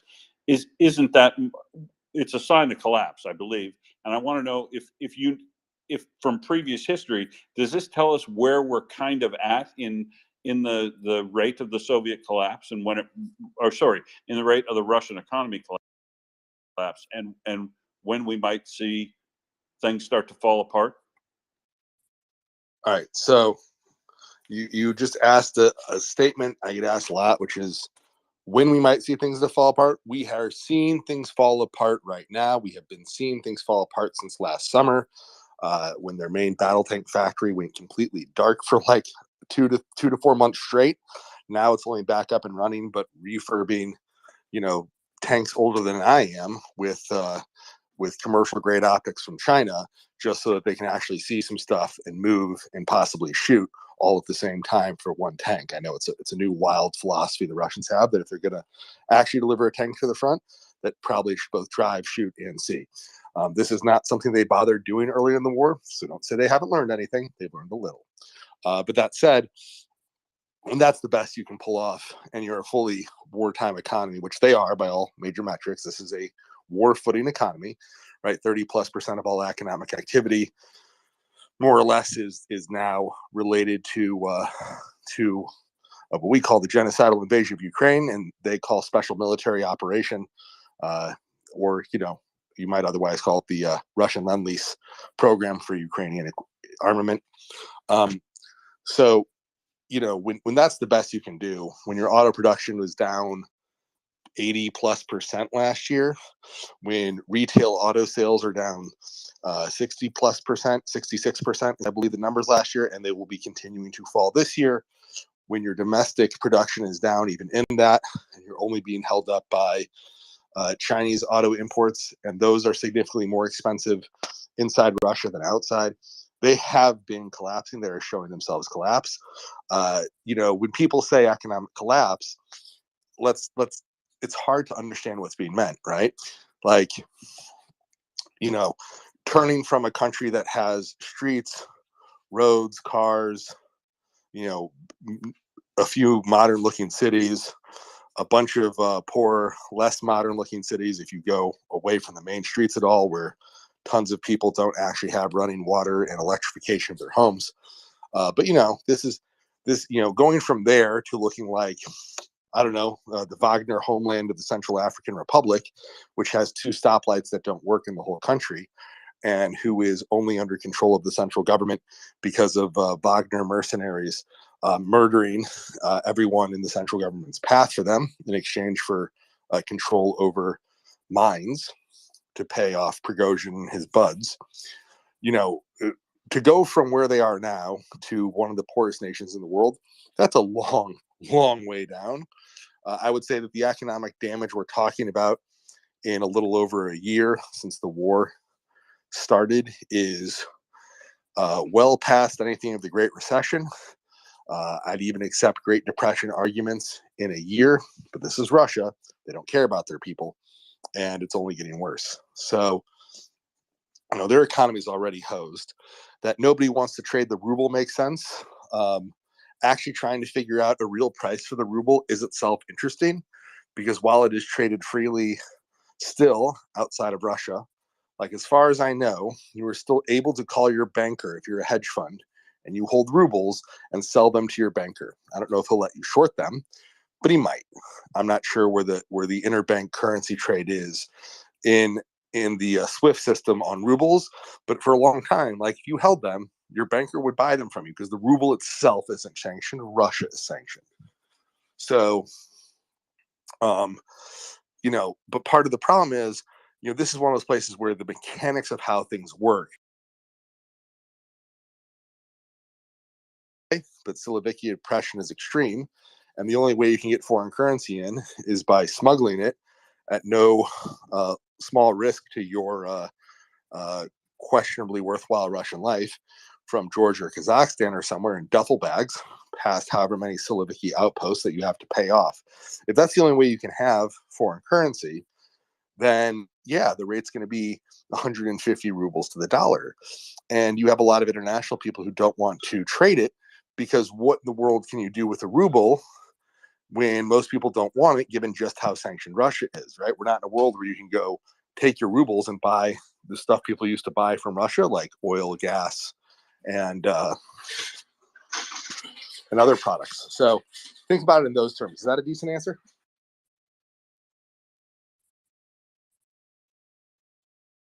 Yes, sir. Yes, it does. I mean, but essentially what I'm looking for is, as we were talking, there were people talking the other day about, the potential for a revolution in Russia and what that would take, and I was pouring cold water on that in relation to, I don't think that there will be a popular uprising that will, look like something out of a Hollywood film in Russia, because they've been so well. There's so much repressive capability available and being used, and they're steeped in propaganda for so long that I don't think that they're enough people brave enough to do that. But I said that that sort of signal would be something that would be potentially contribute to a revolution if the local governor and the army, as they were coming home to the area where they lived, if other factors were in play, a pile on by the population in protesting in the streets. And protesting in the streets might be over anything, right? It might be over bread, or might be over the fact that you can no longer get money out of your bank account to even go to the market and buy bread or whatever because of hyperinflation. So Yeah, I actually have a view on this. So one, they haven't hit hyperinflation internally yet. There's the fact they have inflation at all is impressive given how heavily deflationary many of the factors against Russia are, but they pumped huge amounts of capital into the system by basically doing fancy versions of printing money via their banking system. Because unlike the Soviet model, the current Russian model is some sort of dark mimicry of what an open capitalist system model works like. So they actually use like a reserve banking system, and they just like monetize the problems that their banks have, and then, you know, give them more bank equity capital or have them take huge amounts of loans to increase their currency supply that way. But the other thing, just to really back it up, this is one of those things where I think, you know, we talk about examples of how problematic the currency trade was. You've run international business and have, as you've said on Space, done business in oil in Russia, right? And if you were totally amoral, which we thank you that you're not, and you were doing international business but not in Russia, but say with some Russian suppliers where you were legally, you're in Australia, you were doing business, say, in Japan, maybe not Japan, you were doing business between, say, China and the Sakhalin Islands or something, right? Even in that case, would you want to accept rubles in any circumstance if you could help it? not a chance. Right? You're aiming, No. not immoral. Right, exactly. We only Right? You don't accepted need to U.S. be- dollars even way back in the old days. We would have taken euros. This is back in 2002.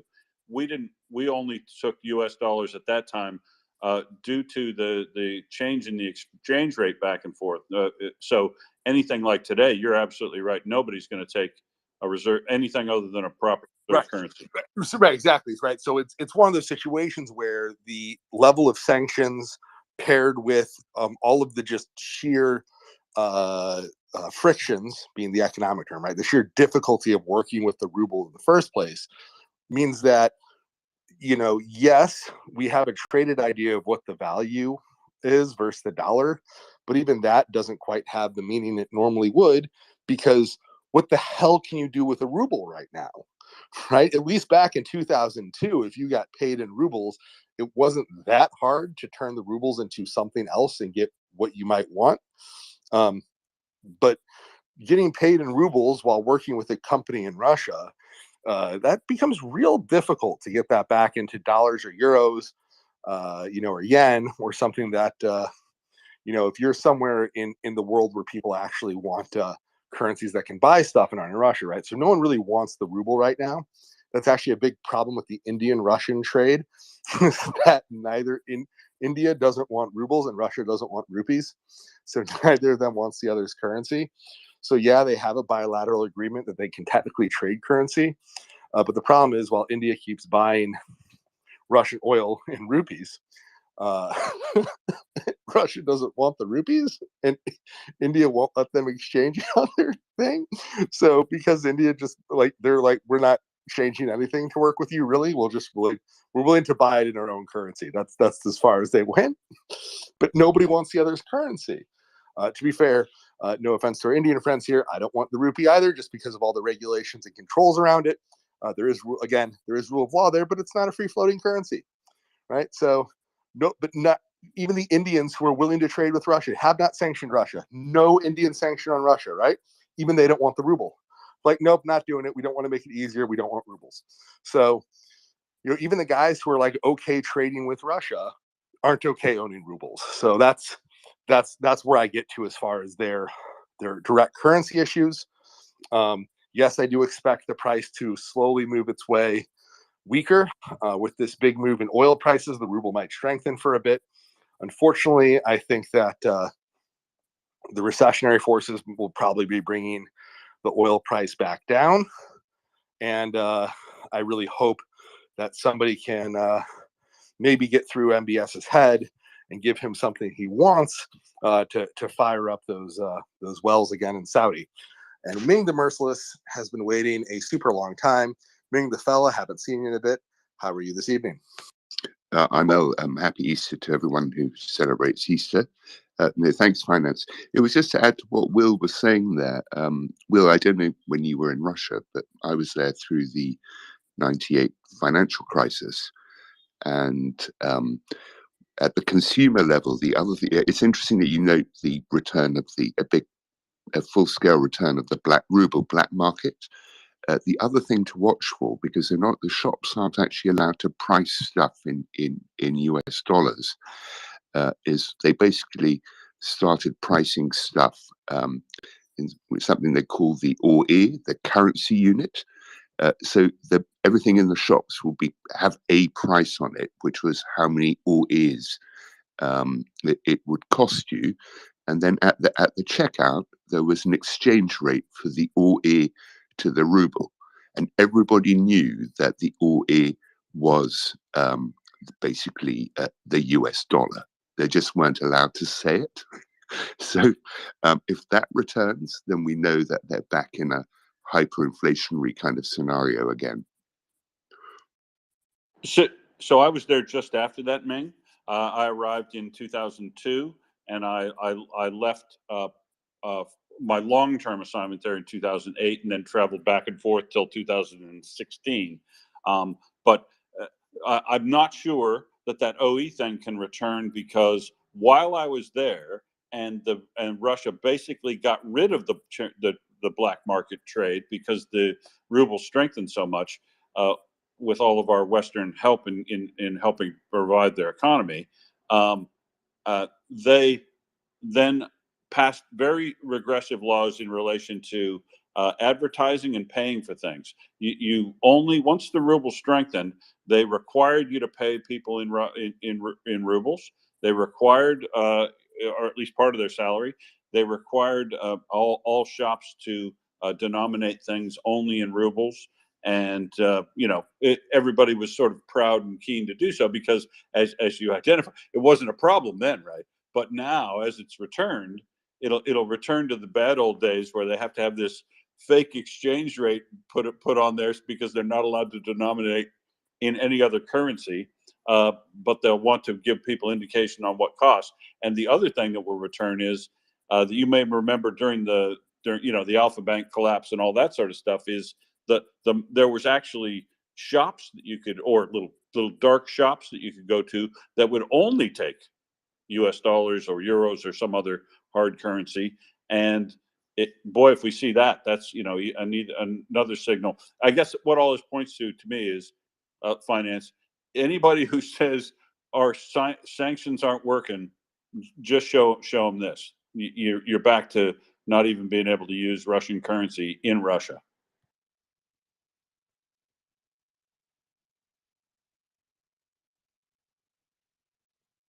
Wait, so the Russians can't even use the Russian currency? Well, for some things, right? If there are some things that become so prized that they'll actually hide those away, and people buying in rubles can't have that, because they'll only want to sell that to somebody who will let them take advantage of the actual foreign currency, because they don't even want to try to get it through a bank, right? They don't want to advertise that they're accumulating dollars or euros, so they'll actually start accepting dollars or euros, which is strictly illegal in Russia, but will happen. And it's happening right now. And you know where it's happening, Finance? It's happening in Moscow and St. Petersburg, because if you want to avoid conscription or mobilization, the bribes for that have just gone up drastically. And the ones for the most difficult thing to get out of, which is a mobilization direction, those now cost like 13,000 US dollars, and they'll only take that in dollars or euros.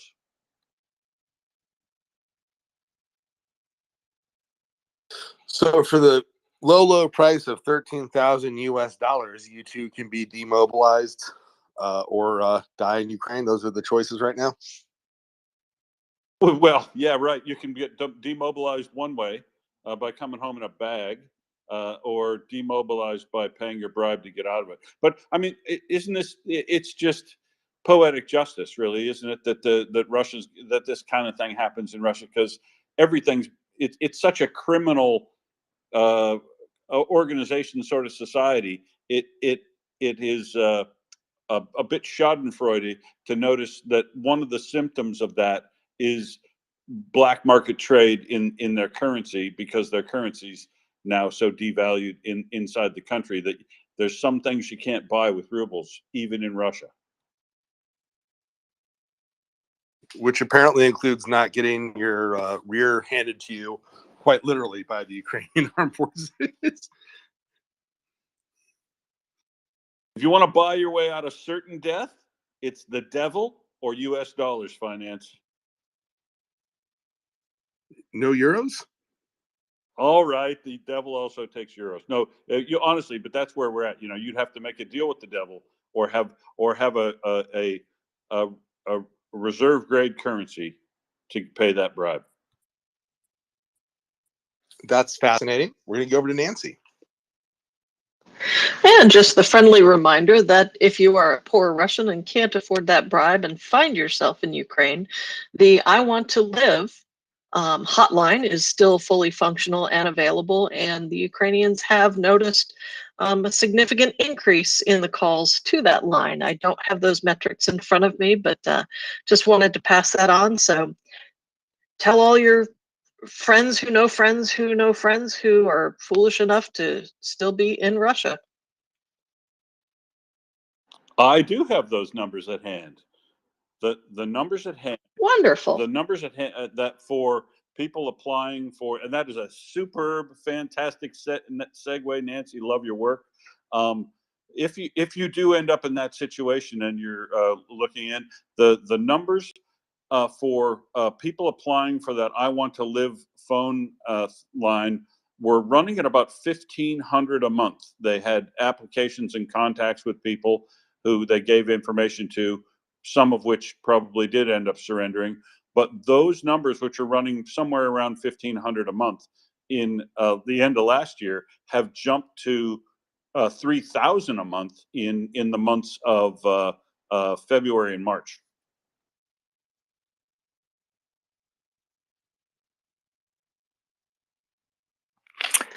That is So- quite an increase. Yeah, so where there is lack of will, there is a way. It's like the economics of death, isn't it? Or death avoidance.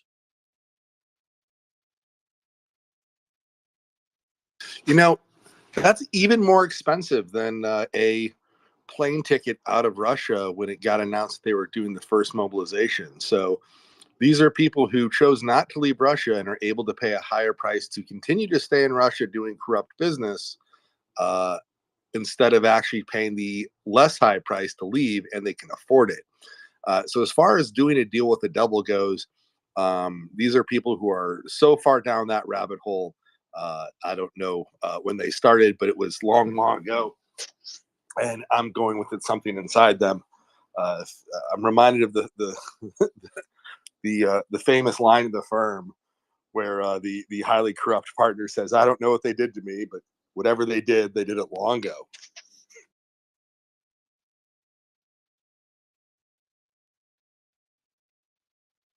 I can almost place that movie. It's going to drive me crazy now. Thank you very much.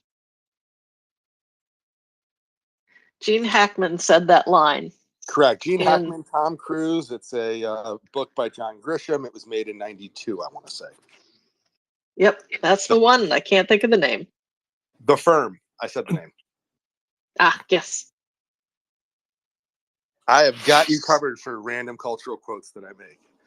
My cultural knowledge is bizarrely broad with lots of holes, but I do know what few things I do actually remember to quote. Yeah. So, yeah, no, like the context of anyone able to pay that bribe to keep doing corrupt business in Russia is, I kind of hope the Siloviki hit them harder, because this is a vile and disgusting group of people, by revealed preference.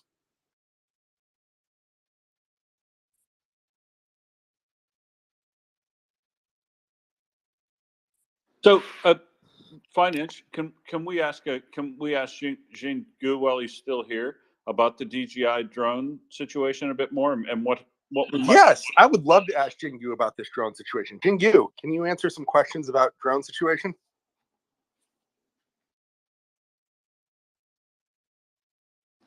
Jingyu, Yes. So, here. yeah. So anything I can answer, just go ahead. But no, I'm not sure I can answer all the questions. Well, Yeah, go ahead. not technical questions, but the questions I've had, we have heard evidence, credible evidence from people who are in the field in Ukraine that Russia still has localized occasionally a drone advantage in these small DJI drones. And do you think that it is likely that China is using state-owned companies to direct support of these types of drones to Russia? And if they are doing so, what might be the best way or a different way to counteract that, either politically or economically? Is there a way we can get at those companies if it's happening to try to Yeah. stop it? So there are a few things. The first is you need to know that DJI is a company. Many are saying that it is a private company and so on. Baloney. It is a company with Chinese military's involvement. Okay. The second is usually these things are done through shell companies in Hong Kong or other parts of the world. So if you go down to sanction the company like the shell companies in Hong Kong, they can switch very quickly. So the quickest way I could imagine is two things. The first is you definitely need to sanction DJI. Okay, you cannot dance around. You need to say, okay, we need to do something with DJI. The second is really start a counterintelligence investigation to find out who are the shell companies who are creating these shell companies, because there definitely are people who are creating these shell companies. What are they doing? That's very important. So that's basically what I can think about. The base assumption should be they're doing it. They're doing everything they can. That's their job. Inside DJI, inside DJI, there are units. There are quote unquote employees who actually are Chinese military officers, Chinese military intelligence officers. Their job is to supply DJI to whoever is going to be meet the Western forces on the battlefield, or any military forces the West supports on the battlefield. That should be the base assumption. It should go without even thinking. That's my point.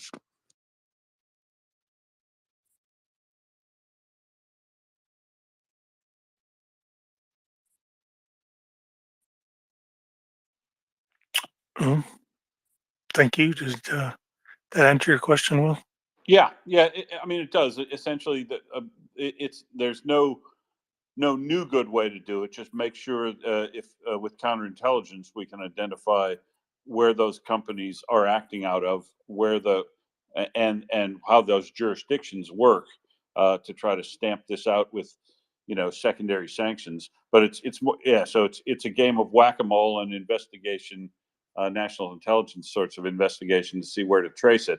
And if you get to a jurisdiction where you can trace it to company directors and names, then then you have an opportunity to sanction those people directly. But yeah, it's a long, Yes. difficult process, and boy, it'd be nice if we could identify a way to stop that pipeline in particular, because I'm a believer, as from watching this war progress, that the most valuable weapon out there is the intelligence gathering equipment. Yeah. So the most important part is that, like I was in another space, I was saying, the American counterintelligence, the entire framework about China is outdated. Period. It's outdated. Okay. So that needs to change. With that said, basically, I would say there's probably no silver bullet. You just need to do the work, and also policy, we need to correct something. And things like DGI, right? It should be a base assumption. It should not even be questioning that, it's like a Huawei. Without any question, it is backed by the Chinese military intelligence. That should be a base assumption going in. It should not let people dance around and say, oh, what is that we're going to find out more.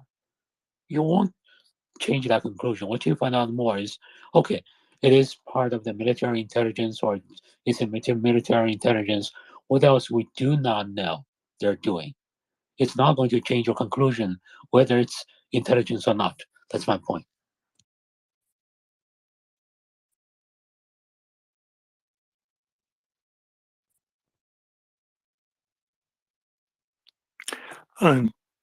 Thank you, Jing. Your insight into China is invaluable in this space, and we really appreciate it.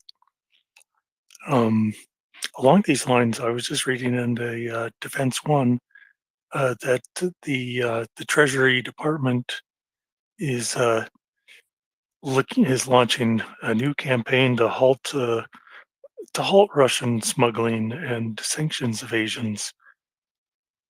And a key line in this that I thought was interesting is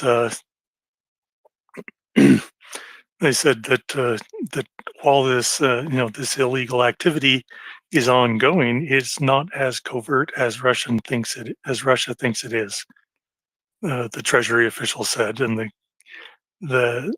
they have many options or a good idea of which companies they are going to target next in their game of whack-a-mole. So and as we've discussed before, that's what sanctions are, is it's a game of whack-a-mole. You put in the sanctions, Russia finds a way around them. So you sanction those ways around them and they find another way. And you just keep hitting them until they have no other place to go. This kind of is I think playing out because Russia's starting to try to get I guess they're reaching out to cash-strapped countries like North Korea and Iran for material support. You don't really think of North Korea and Iran as being economical powerhouses. So that's another sign of Russia's desperation, I think. What do you think, Finance? I had a great Hello? I get a great comment in response and completely lost my train of thought as you asked about it. So I'm just sitting here laughing at myself, going, "What was I about to say? I don't know." Like I had a whole, 2-minute rant all queued up for you.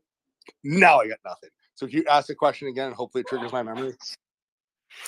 Well, it was just about how the Treasury Department made kind of a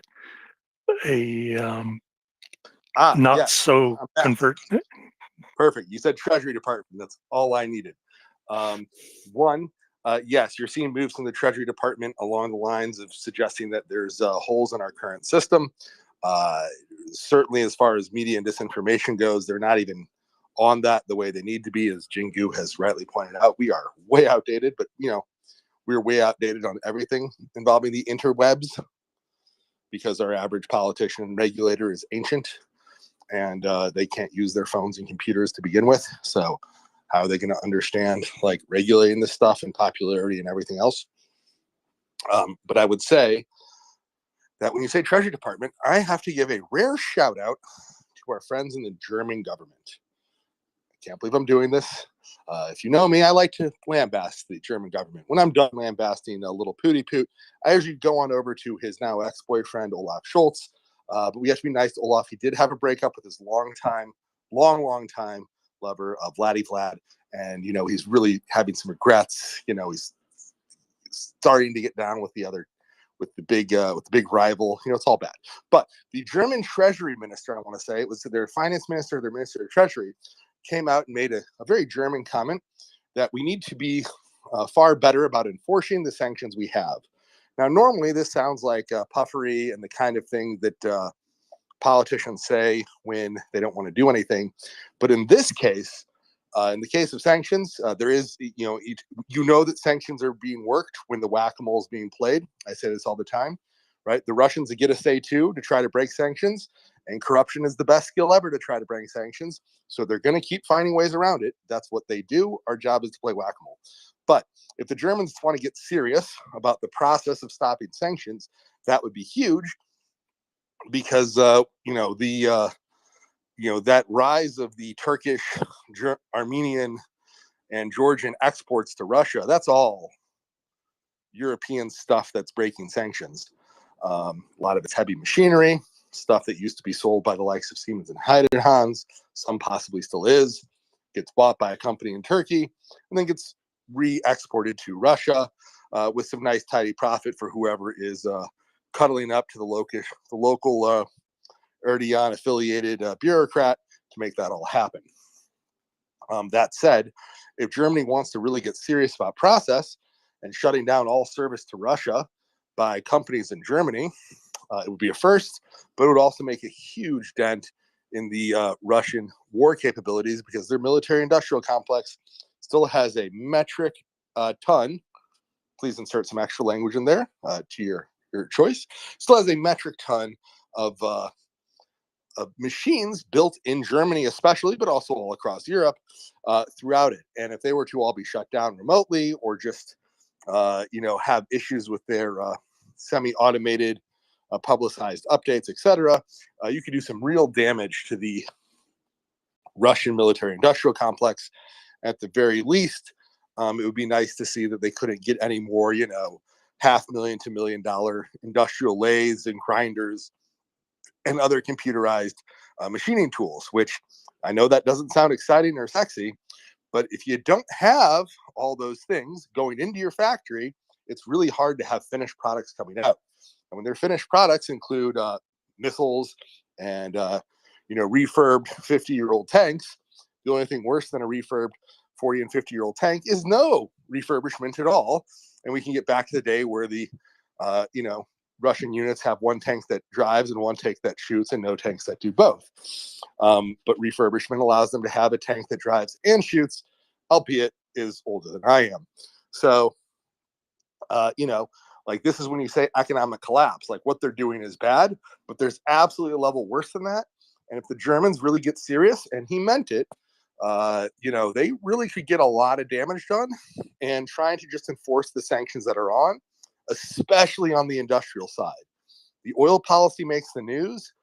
The personnel sanctions, right? Whenever we sanction an oligarch or his friends or his, longtime lover or their kids or whatever, that makes news. That's juicy, journalism.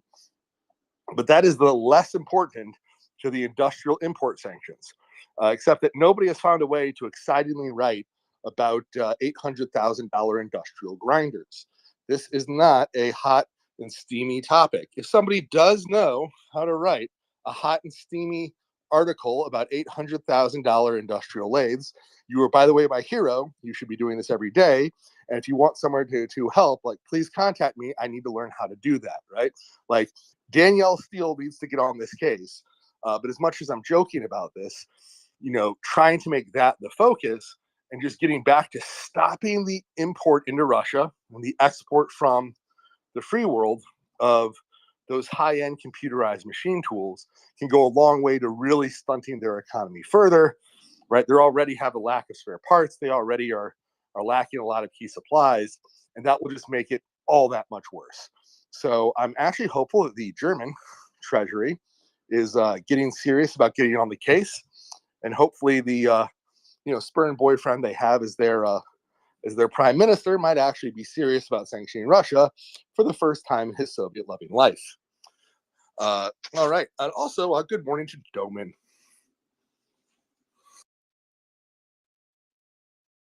Morning. Yes, we are joined by the Dominator.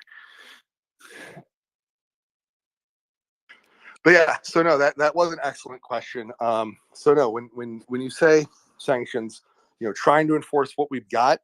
And, that is the whack-a-mole game. And that's the sign that sanctions are going down, right?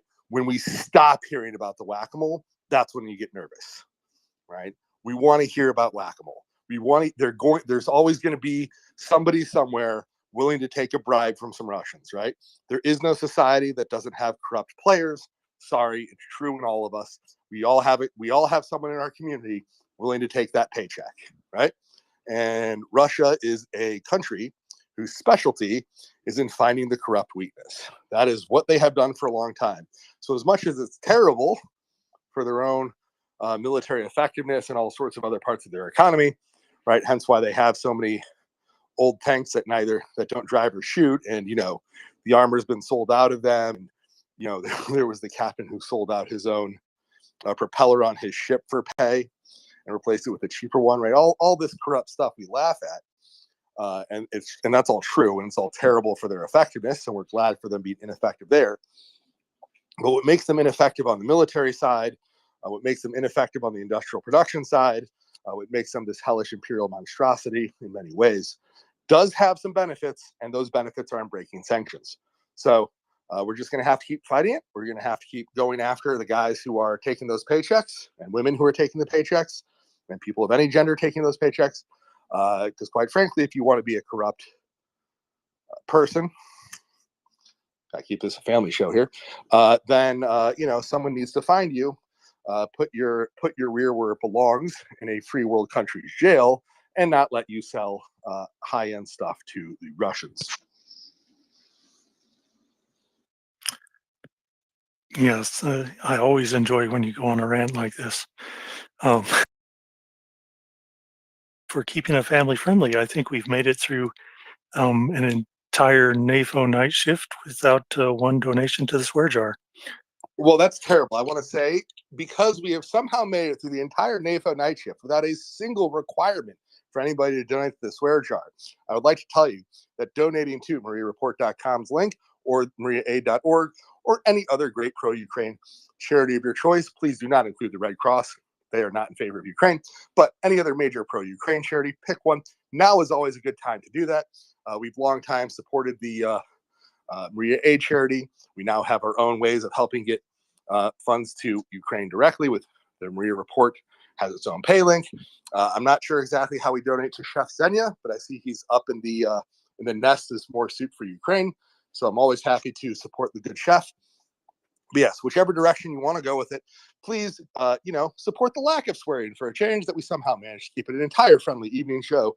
And we would love it if your donations would flow in the direction, whether you're a person of limited means and $10 is big for you, or you're George Soros and I want to see 3 million Soros. If Soros is in here and listening, $3 million is what I'm looking for.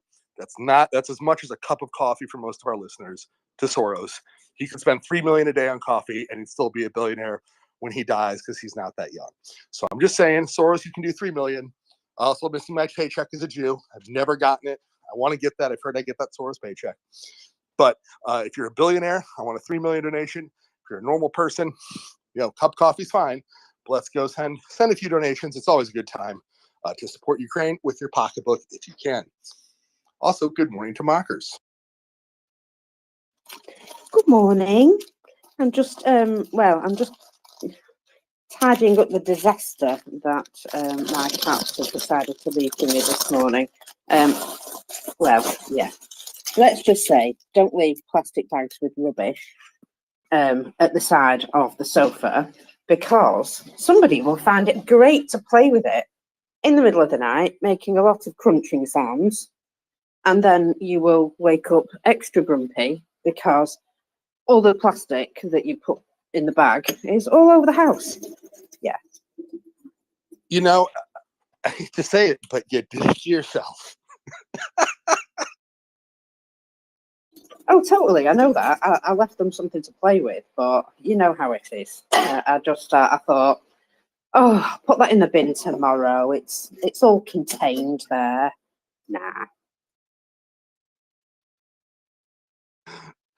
Prince, you're up. Mockers, you fail as a cat owner. You should have known this long ago. I mean, really. Anyway, I actually just came up to say, Finance, I missed you. I was having some audio problems earlier, so I didn't come up to hang out. But I am glad that you were back. I appreciate the reasons for going and not being with us for a few days, but it's good to hear you back in your usual spot. And I look forward to hearing you Monday.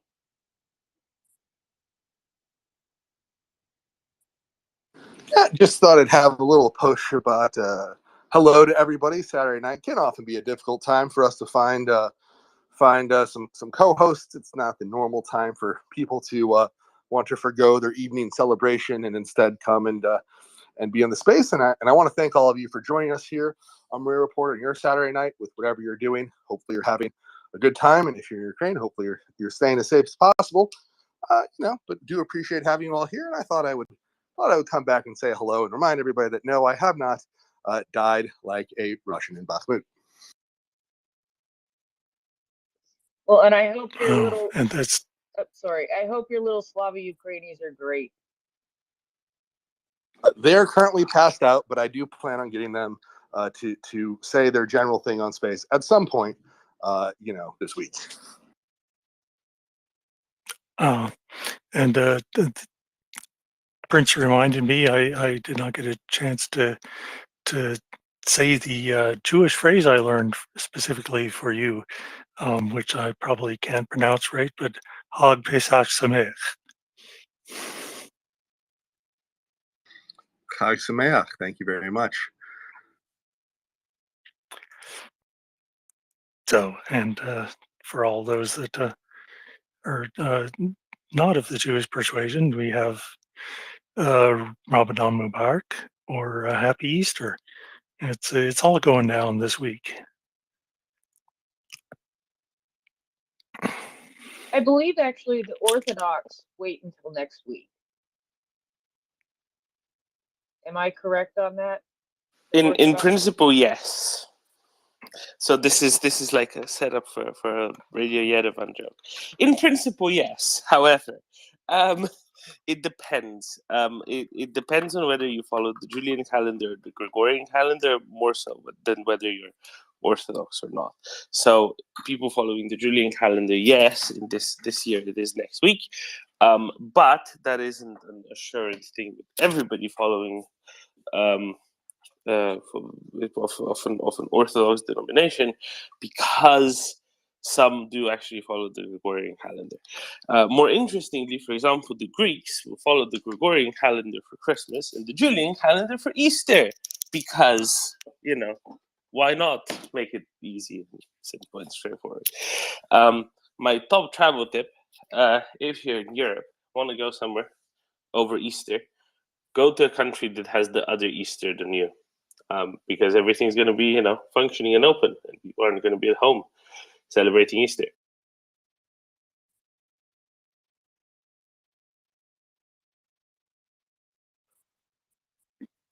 So, does anybody know? Is Ukraine celebrating Easter this week or next? Both. I can't remember. Both. Okay. Yeah, two Easters. As Verlaine likes to remind us, Ukrainians do things twice, because why not celebrate things twice? And while now ever more of the Christmases are moving all to the Gregorian Christmas, I think there's going to be two Easters for quite a while. And again, why not have two rounds of that? That sounds perfectly reasonable to me.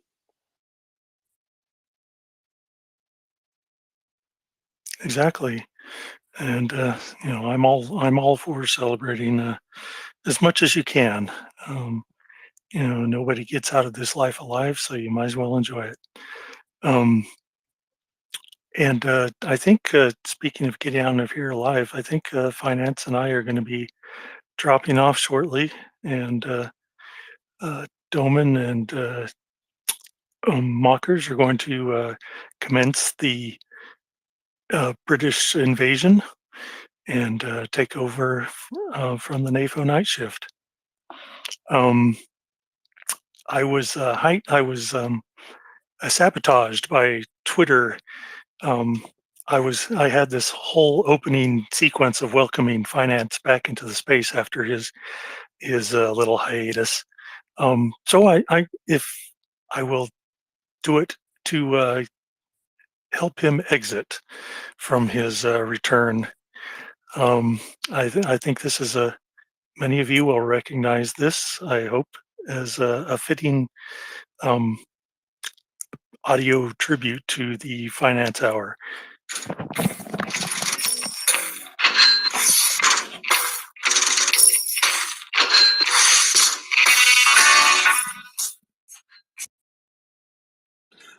Points for the classic rock, but not sure I'm on board with the band these days. Yeah, I know the band, but back then, this is, you can't throw away the baby with the bathwater, so to speak.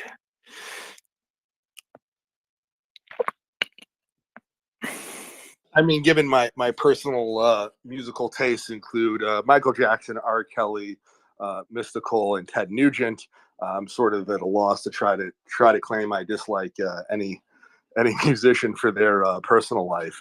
But given Rogers Waters' long history of racism, anti-Semitism, and now pro-Russia, anti-Ukraine support, he really has found a way to find every single issue to be on the absolute wrong side of and be a raging, flaming jerk about it.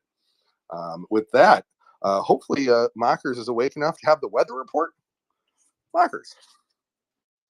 Good morning. There are no numbers yet, I'm afraid, so you will have to wait like the rest of us. However, it is Sunday, so, day of rest and all that. So perhaps they're just, busy doing stuff.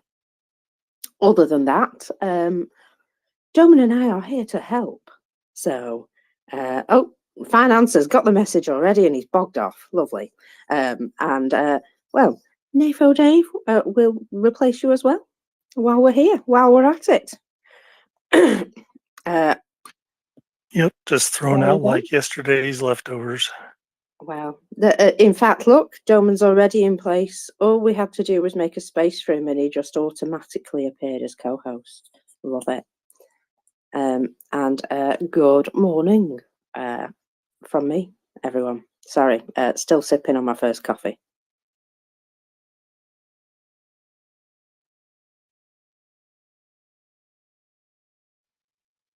Look at that. As if by magic, I get an invite to co-host the space. Oh, I do feel special now. Thank you very much, gremlins in the background, or elves, or whatever you want to call yourselves. All good. Okay, go. We have arrived. So we have. We do have a number. We do have a number, Marcus. And the number is 100, or maybe it's 200. And I think it's a good number there. Do you know what that number is? I was very happy. It was the first thing I saw, and then the second thing I saw when I woke up this morning was something else, and that something else then distracted me. Thank you, Donnie. And then I didn't focus on it anymore. But do you know what that one number is? Or two numbers? You're changing it now. I don't. No, not right now. Well, it's 100 or 200. Well, it's 100, and then it's 100 later on.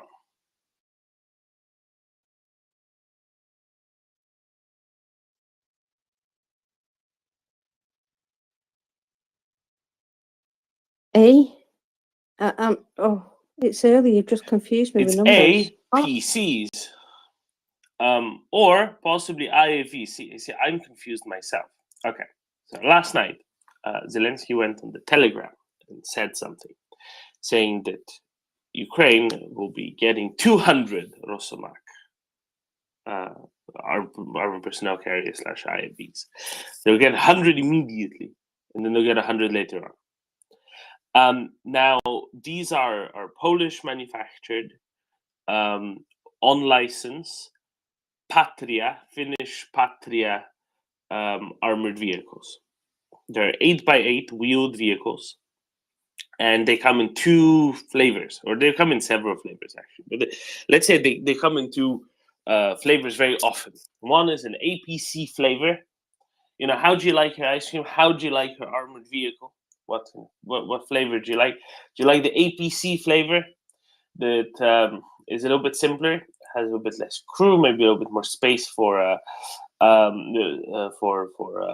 infantry to strap them in, and it has a big machine gun on it?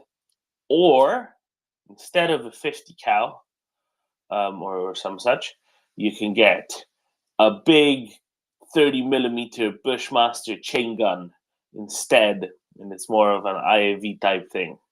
So I really want to know exactly which ones are going.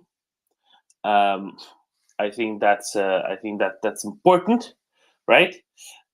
Because if it is the ones that have the bigger gun, then I would be extra happy, because a big gun on 100 of these, that makes it less pleasant for the Russians. And to put it lightly, to put it gently, I think it would be absolutely fantastic. But either way, a few days ago we heard, or about a week ago, I think now, we heard, Ukraine's going to order 100 of these from the manufacturer, brand new, and it's going to be paid for by some facilities set up by Europe and the US. And then President Zelensky went to visit President Duda in Warsaw. His what is it? His third trip abroad, I guess, since the start of the full-scale invasion.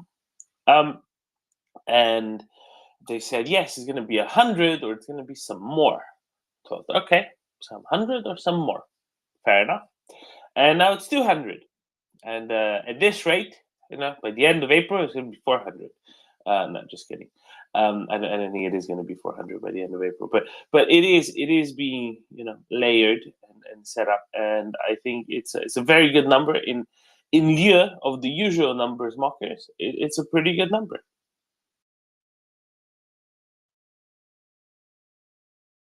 It certainly is, yes, and I agree. The more of those, the merrier. Absolutely. So I'm going to do my early morning dig into, oh my God, I've got 7,000 messages. And hopefully the numbers will come through in a couple of minutes. Because, Sunday and all, and day of rest, but very rude that they haven't put the numbers out yet. I think I'll have to have a word. I'll have to go and have a little word with the general staff and just say, come on, don't leave us waiting first thing in the morning. It's just totally rude. Mind you, it might mean that they're extra busy doing something. Wow. So people have been sending me over the last couple of days information about just general violence in Russia. Just generally people being violent for a reason that we can't quite ascertain. And well, I've just been sent a delightful video of a lady who, she looks quite well dressed and everything, but she's attacking a car with a machete. Apparently, scorned woman. That's all I can say. That must be the case. I'm sorry, fellas, but a woman scorned. Apparently, if she owns a machete, you better make sure you're in your car. I'm just looking at some more spontaneous fires within Russia, but you know what surprises me? There's an awful lot of cars, I wonder if that's to try and get the sales of larders up. because sales of larders are down. Did you know that, gentlemen? Sales of ladders are down? I thought, I was under the impression that the sales of ladders would be up, up, up, right? If the government of Muscovy had stuck to its promises, the sales of ladders should be through the roof.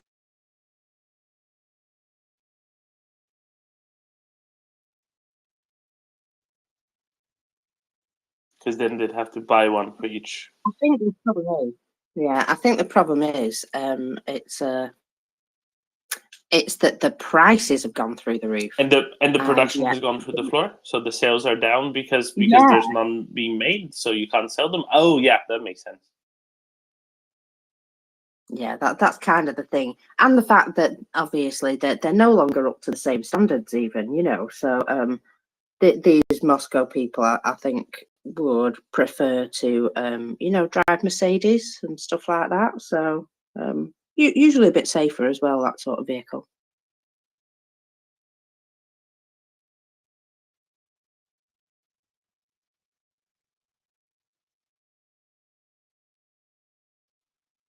Hello, did I just bore you to death? No, absolutely. So what kind of what can we call it, anti machete protection would you like in your next edition ladder there, Marcus?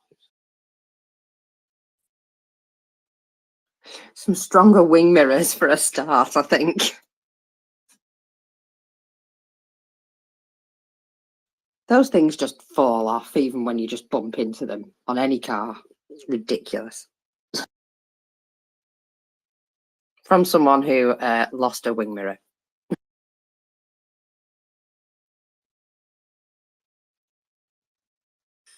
Wasn't my fault. I think you can gonna get say rid that. of a wing mirror much more easily than with the machete. I mean, I don't even know where I'd get a machete. This would be like 17 people are now thinking, "What do you mean you don't have a machete?" But on the serious point, I don't even know where to get a machete. If somebody told me to take off a wing mirror, you know, any big stick works, right? I suppose so, but wielding a machete is much more serious, isn't it? You know, you show intent with that. So, yeah, glad the guy was in a car. That's all I can say.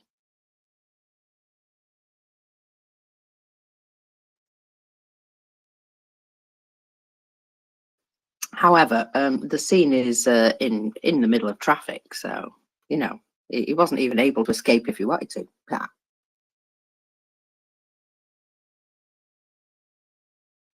Yeah, that's a good point. I think I remember. I think I know which one it is. Did you notice something interesting, Mockers? Something that you didn't find interesting because you live in Britain.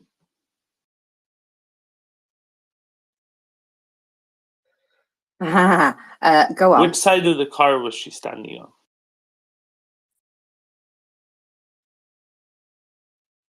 on? She'd have been on the passenger door. Aha!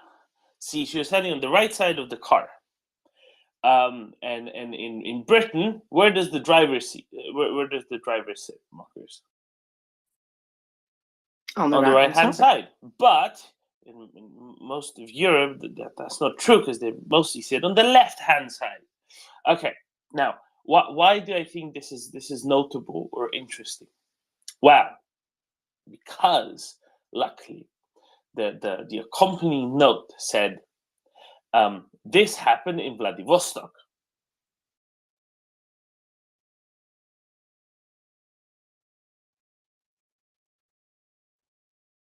Why is that interesting?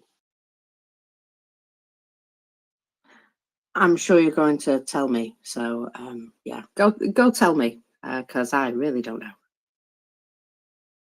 Well, Marcus, let us start this Easter Sunday off with a little bit of a quiz. Do you know which? I think it's three countries. Three countries. Which three countries that were never? And if it's a very small island nation, I might be off. I apologize. And there's some places that aren't technically countries. But which three countries drive on the left, that is to say, have the driver on the right, which were never British colonies? Is it 3? Maybe it's only 2. I think it's 3. You're asking me to do brain work I am. within the first hour of my first cup I of am. coffee. Yeah, that might be difficult today, Doman. You're going to have to inform me along with everyone So else. one of these is Suriname, which I don't think was ever British. And the last time it was not independent, it was Dutch, right? Another one of these is Mozambique, who is a member of the Commonwealth of Nations, but was Portuguese. It wasn't British, which is quite interesting. But it's surrounded by countries. And, you know, the biggest country it borders, the biggest countries it borders used to be British at various points, and they drive on the left, so it makes sense, right? And then the third one, we don't really care about Suriname or Mozambique when it comes to Vladivostok. But what country which drives on the left is right next to Vladivostok? Real close.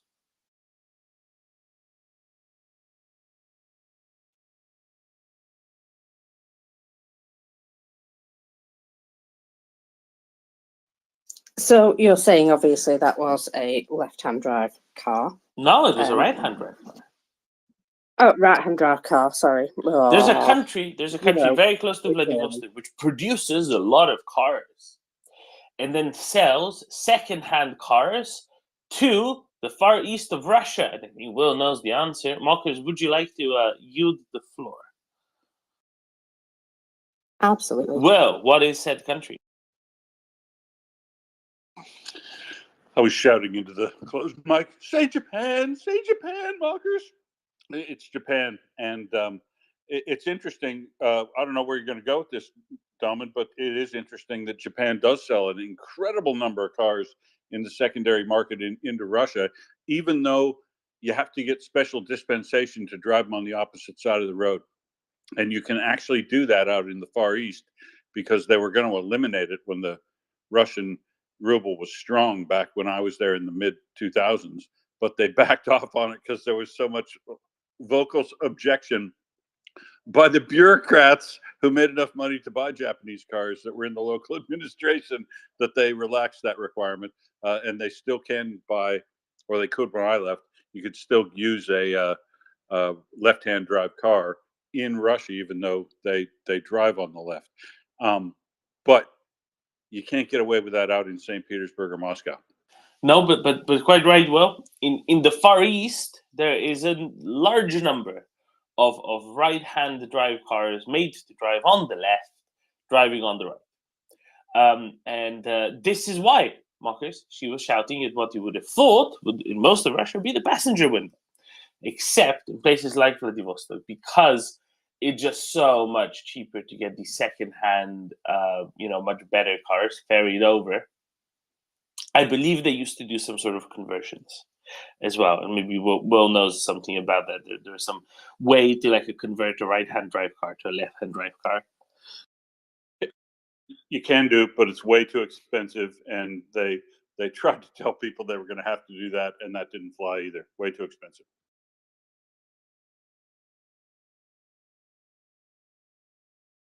Yeah, exactly. And so there's lots and lots of people who just drive, on the wrong side of the road. I mean, Marcus, I know people who do that all the time. And it's fine. Not really on the wrong side of the road. Just not the side of the road that suits their car. Brits who move to France or Spain and take their cars with them sometimes, and just kind of mosey on along. It happens. It's fine. But I just thought it was interesting, and that seeing that made me think, yeah, it is actually Vladivostok. It's kind of a way to confirm that the description of the video makes sense.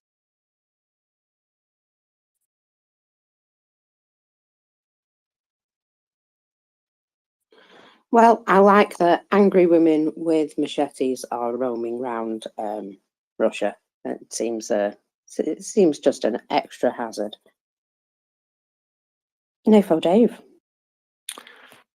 I was kind of laughing at Doman's comment about where do you even get a machete? It's like I don't know. I have about 10 of them. So if you want a machete, you can come get them. I've From Recode That got quite Hands. a collection. So you can get them at a store. I also have some from Guatemala. The Guatemala and Central America ones. Those Central Americans know how to make machetes. If you're looking for a substantial weapon. But the question I had, which I hadn't really thought of before, and it may be obvious to the Europeans, but what happens when you cross a border and between a left-hand driving and a right-hand driving country? You have like a big kind of parking lot area, and you need to go and switch sides and stuff. Have you ever boarded the ferry, Nefodeva, with a car? No, nope. Okay, have you ever seen a video or I don't know, I don't watch movies. Has there ever been people boarding a ferry and going through the motions beforehand in a movie that you've seen? I don't know. Yeah, I suppose so. Yes. It looks kind of like that. That's kind of what I'm getting at. It looks kind of like if you're boarding a ferry. Maybe Will can explain better. But I've never been at a land border where this happens. I've only ever been at a English Channel crossing where this happens, going from one hand drive to the other, and it's pretty straightforward because you don't actually have two sets of roads. You just kind of have to get off on the right side. Well, or the left side, depending. Well, you might have had some experiences with this. Oh yeah, indeed. I mean, like you said, when I first, I used to drive on the wrong side of the road and just scream at people to get on the right side of the road for first couple of years I was here. No, but I did get used to people telling me you're going the wrong way, and I'd say, how do you know where I'm going? But no, it's exactly right. Basically, you go into a pull off area, and then they redirect the traffic over onto this. Because imagine getting off a motorway, Dave, and on the side of the road you're supposed to be on for a pull off and a rest stop, but you need to get onto the road on the other side, going the other direction, or going the same direction but on the opposite side of the road. So they kind of do a swap over. There's a little underpass thing that you either get on, or they put you in a parking lot that it's not a 4-lane divided highway thing, and you can change like that. But aren't they limited, Doman, in Australia or I think Europe? If you do that and you bring your wrong side drive over to the other country, aren't you limited for the number of days or kilometers you can use it? Oh, it depends on a country by country basis, but I mean, there's plenty of Brits who drive for holiday to Spain or Italy or I mean, I've seen Brits clearly driving on holiday when I was in Bucharest. That's a long drive from Britain, and they were fine. So I think for that it's perfectly fine regardless of where you are, as long as you have the. How many kilometers? How many kilometers is that? From Britain to Bucharest. Depending on where in yeah. Britain, but you're looking at well over 2,000 kilometers by road. So lazy afternoon here in Australia. I don't think you drive that fast. Well, to fit 2,000 kilometers into nothing. I know you're in Perth, which is 4 hours flight from the next place, but. Well, and it's one of those places that is large enough. This might even be Ukraine. When you get out into the west of America or anywhere in Australia, people say how far it is, and they tell you a time. You want to know a distance, but they tell you a time because they're used to having to drive these big, long distances. It's weird. No, 2,000 kilometers would be a couple of days. Yeah, so I had a look, and from London, which is very close to the tunnel and ferry, right? So it's not actually adding lots of kilometers. I just said London to Bucharest. It says 2,555 kilometers, 27 hours. Or you can save 8 kilometers if you go a slightly different route. So, why wouldn't you save 8 kilometers? One third of 1% of your journey. Because it takes you through downtown Bern or something? No. You avoid Switzerland altogether. No Switzerland on the route. So the question is whether you go to Belgium or France. I think that's the difference. No, they both look basically the same routes. I mean, it is always only 8 kilometers. And there's another one which is about 60 kilometers longer, and that takes you through France instead of Belgium. Anyway, there's options. If you object to having all of your motorways well lit with streetlights, then you take the French route, I guess.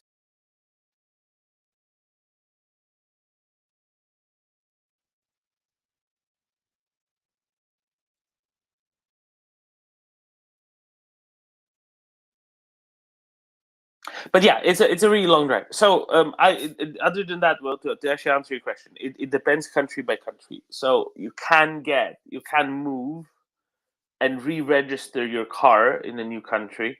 You can also move, and in some cases, there might be a rule, but nobody enforces it and nobody checks, and you can just keep your other registered car you can just keep your other registered car for 6 months, a year. I know people who've had their other registered car for like years in a different country where they actually lived, and then went back to Britain for like once or twice a year, drove back to Britain once or twice a year for a week or two each. So I think it really depends on a country by country basis. It's not a general rule which you can apply well.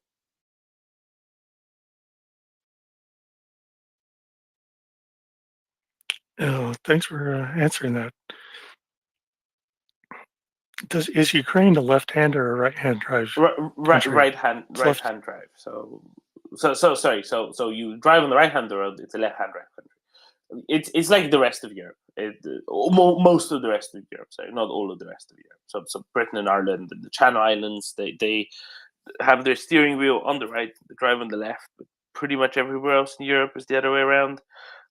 Just because it's inconvenient to do it otherwise. Then even Gibraltar, Gibraltar drives on the Spanish side rather than the British side, because I think, have I made a misstep? I think it does. I'm pretty sure it does. But I'm not, now I'm second guessing myself. Well. So I'm wondering if you did this. I think you can do this in America, but if you bring a car into Australia and it doesn't drive on the appropriate side of the road for the roads in Australia, then you're limited to a few thousand kilometers a year you can drive that car. And I think if you're in an incident with that automobile, it's considered one of the contributory factors to a road transport incident, which might be taken into account if your insurance or the police had to make a judgment on error. But I think, I get that, well, obviously, for all the obvious reasons. But I think, just as a practical point, in Australia being really far away from all other countries that drive on the other side of the road, because even all of your kind of neighbors drive on the same side as you do, right? New Zealand, Indonesia, Malaysia, Singapore, Papua New Guinea. Actually, I just thought of something. Thailand. There's a fourth country that wasn't run by the British that drives on the left. And I think that's because it's next to Malaysia and because it's cheaper to import Japanese cars. So apologies, mockers. There was another one. I set up the pop quiz poorly. You set it up and then you messed it up. But that's okay. I'll let you off because I wasn't exactly helpful, was I? I do have this morning's Ministry of Defence report because somebody got up early on a Sunday, it would appear. It is Sunday, isn't it? Please confirm that. It is Sunday. Do we want to go to that, or do we want to go? Because we have two hands, and we can maybe drive this handedness for a bit longer, maybe. You carry on. Let's see what happens. Devo?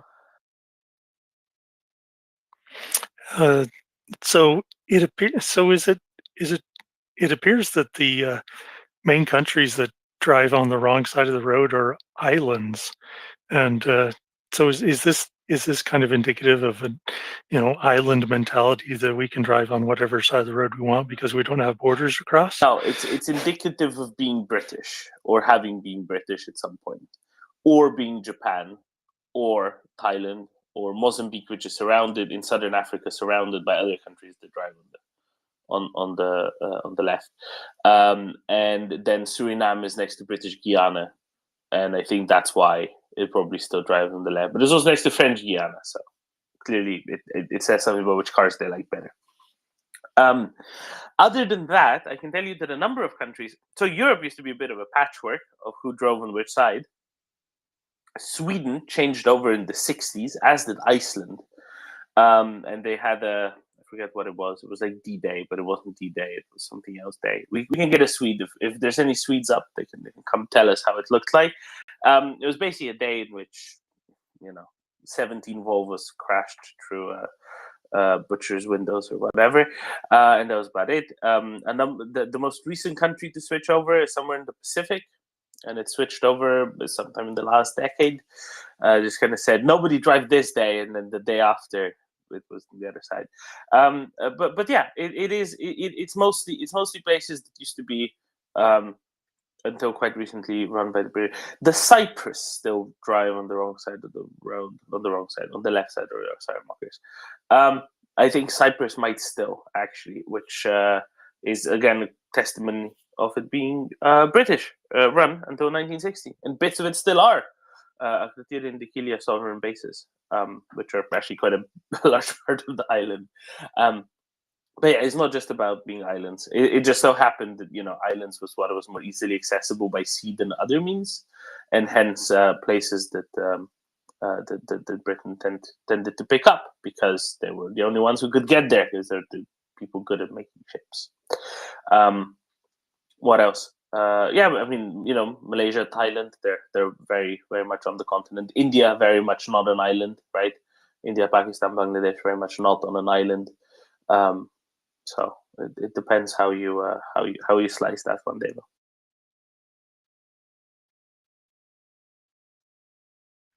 Yeah, it was more of a tongue-in-cheek comment, not serious. So, but thank you. Oh, we saw it. Prince? Oh, look, there's Anda. Good morning, Anda. Can you guys hear me? We can hear just fine. Okay. So what you're saying is that there are way less countries that drive on the wrong side of the road, and they should conform as soon as possible, and Britain is just wrong.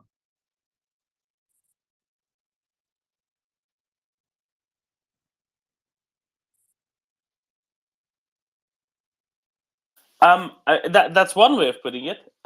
Will? Yes. So unifying the side upon the road which we deem appropriate to which to drive, it seems secondary to the proliferation of guns and machetes in America and the proclivity of Americans to continually say people are driving on the wrong side of the road rather than the inappropriate side of the road. And we saw what you did there, Dave. Oh, Dave. Look, some people drive on the right side of the road, and others, by definition,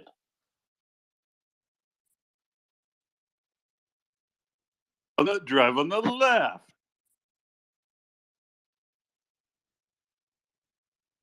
Oh, the beautiful ambiguities of the English language. Well, there's a right side and a wrong side, right? Exactly. As David will tell you, there's the right side of the machete and the wrong side of the machete, depending on what you're trying to do. Indeed, there are two identical sides of the machete. There's the right edge of the machete and the wrong edge of the machete. Well, I mean, it depends on your point of view. If you're looking at it flat, then yes, there is a sharp side and a dull side. Okay. Pointy bit toward enemy. Yeah, sharp bit that way. This should be illustrated. This little arrow. No, I don't think I will ever procure a machete unless I decide to be a sugarcane farmer in Madeira, in which case maybe. Anda, very good morning. Good morning, Domin. Happy Easter.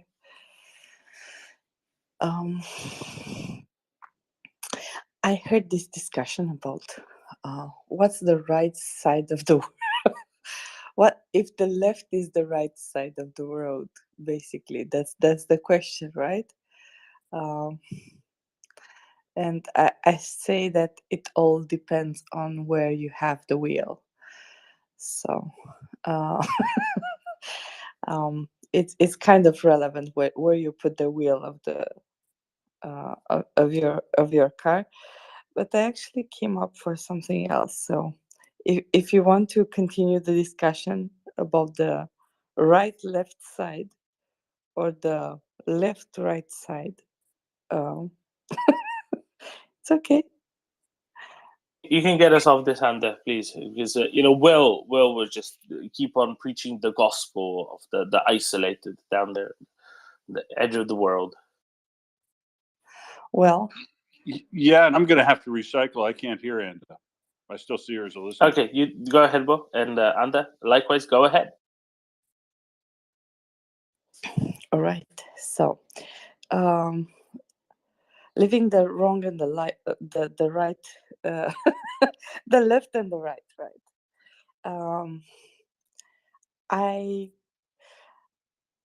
I had a fun story and a question. So the fun story is that I think you remember, Domen, we discussed here in the space some months.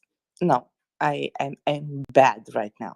I should not be bad on Catholic Easter, so I will try to be nicer. So how should I put this? Some weeks ago, we discussed here in the space the fact that there are some trainings which are done in Moldova, and which are meant to. So, how should I put this? I was so excited and amused that I didn't think this through before coming up. So, in Moldova, there was a joint exercise with Romanian troops, but not only. US also, and British, and mostly it was about special forces, right? So the training was for light infantry and special forces.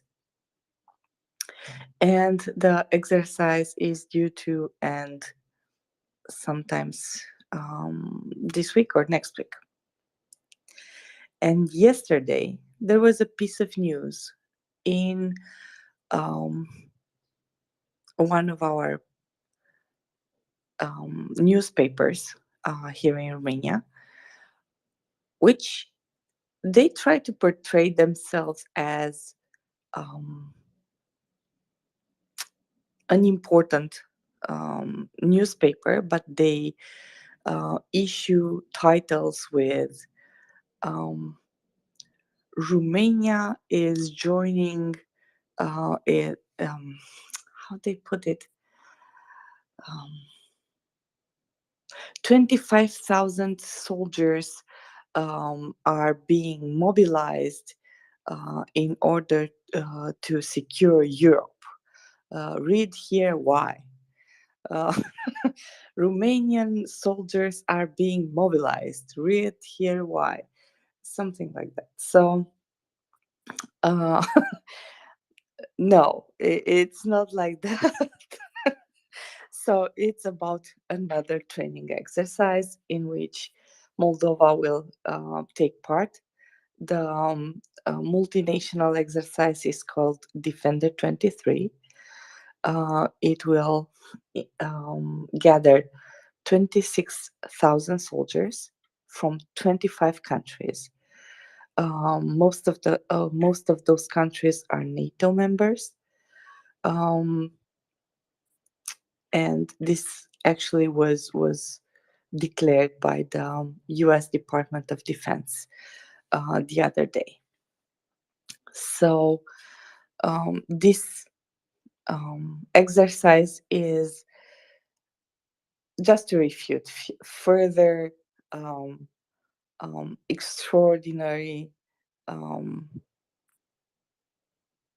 discussions and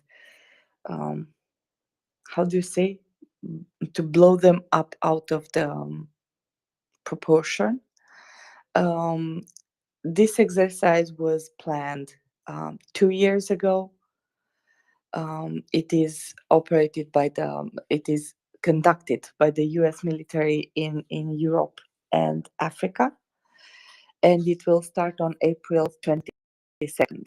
So after both Easter, Catholic Easter, and Orthodox Easter, because after Easter on the 16th, after Orthodox Easter on 16th, there is another week in which we celebrate Easter in various ways. So after that, the exercise will begin. But it was not planned yesterday. This was planned 2 years ago, and a lot of countries will take part of it, like 25, as I said. I think initially there were 23. This is why it was called Defender 23.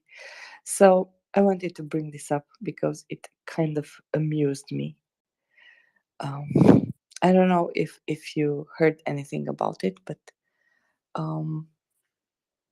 No, these happen literally all the time. I think this is the real thing to underscore, right? Literally all the time. They're primarily US led military exercises with all the partners across Europe. No, literally all the time. That not a month goes past without some sort of a multinational exercise somewhere in Europe, because that's kind of what they have to do, right? That's how all of that's the point. yeah, exactly. that's how all of those things like interoperability and readiness and whatever else are being maintained. Now this isn't news. This is just normal. So all good, absolutely. Yeah, so for people to think that this is something out of the norm, out of the usual, they're the ones that are ridiculous thinking so.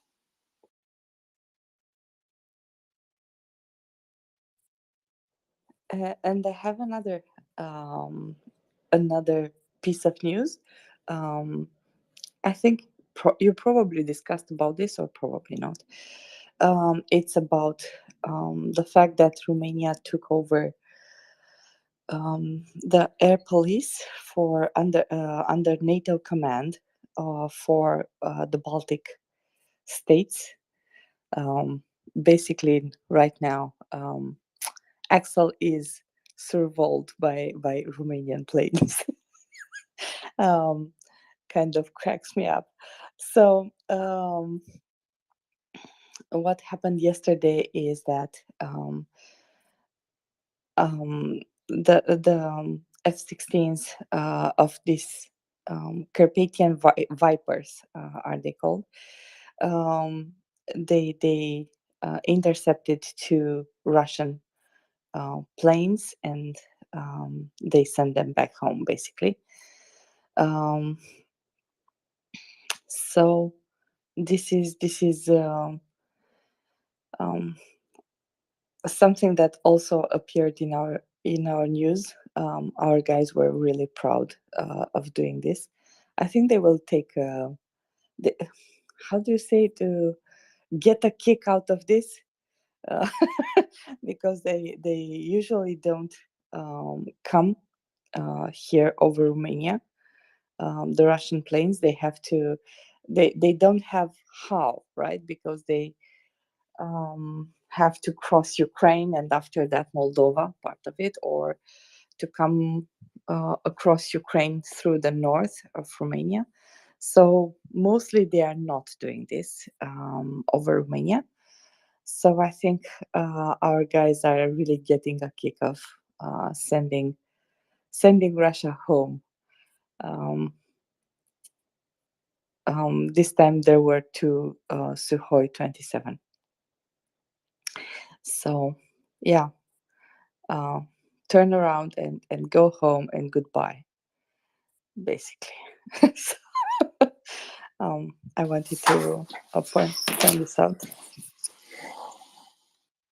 Sorry, I was saying lucky them that they get to do it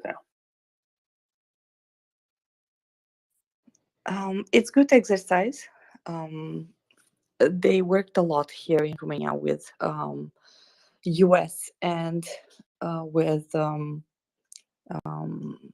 actually British fighters. We in Romania we have had the US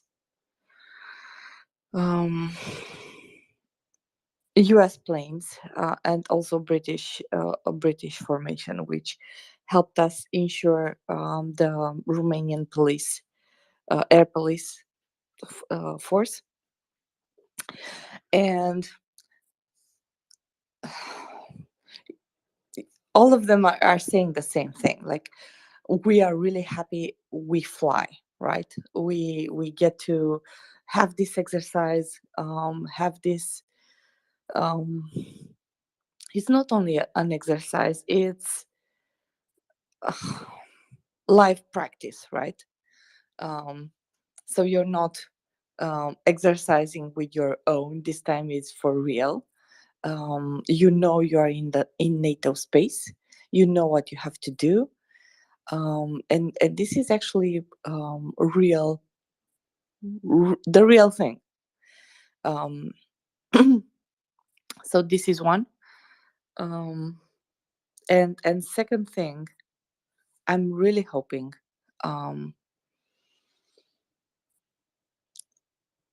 to have more troops rotated, right? Because one of the things is they get to know other people, they get to know other layouts. Actually, I think Colonel Jeff, I asked him, why is this important, right? Because I was like, they are still flying. Like, what's the deal? Why do we even do this, right?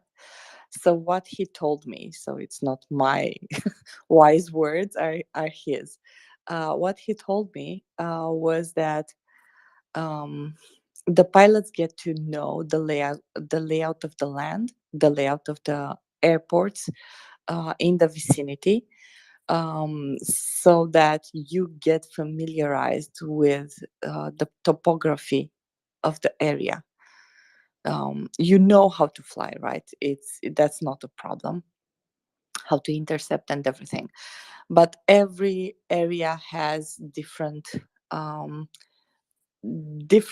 quirks. Every country, every airport.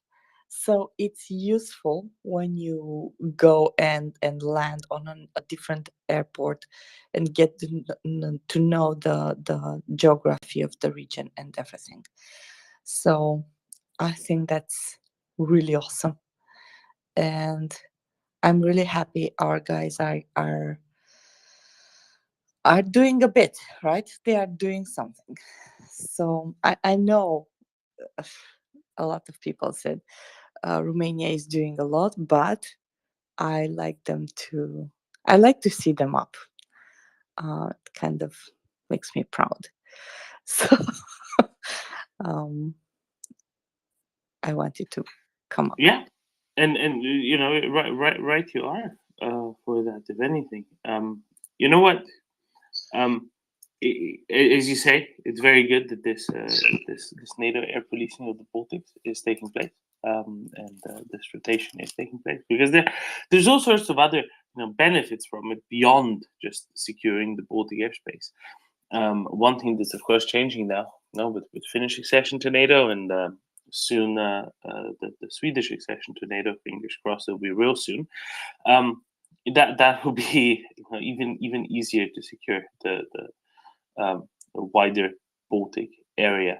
Obviously, the air policing in the Baltic states, the way it's designed now, will continue for many good purposes and reasons. Right, the Finns and the Swedes have enough stuff up north to worry about, but having a complete, thorough integration of the air picture, it makes it even slightly easier, and even slightly easier going forward to make sure that Lake NATO is nice and safe.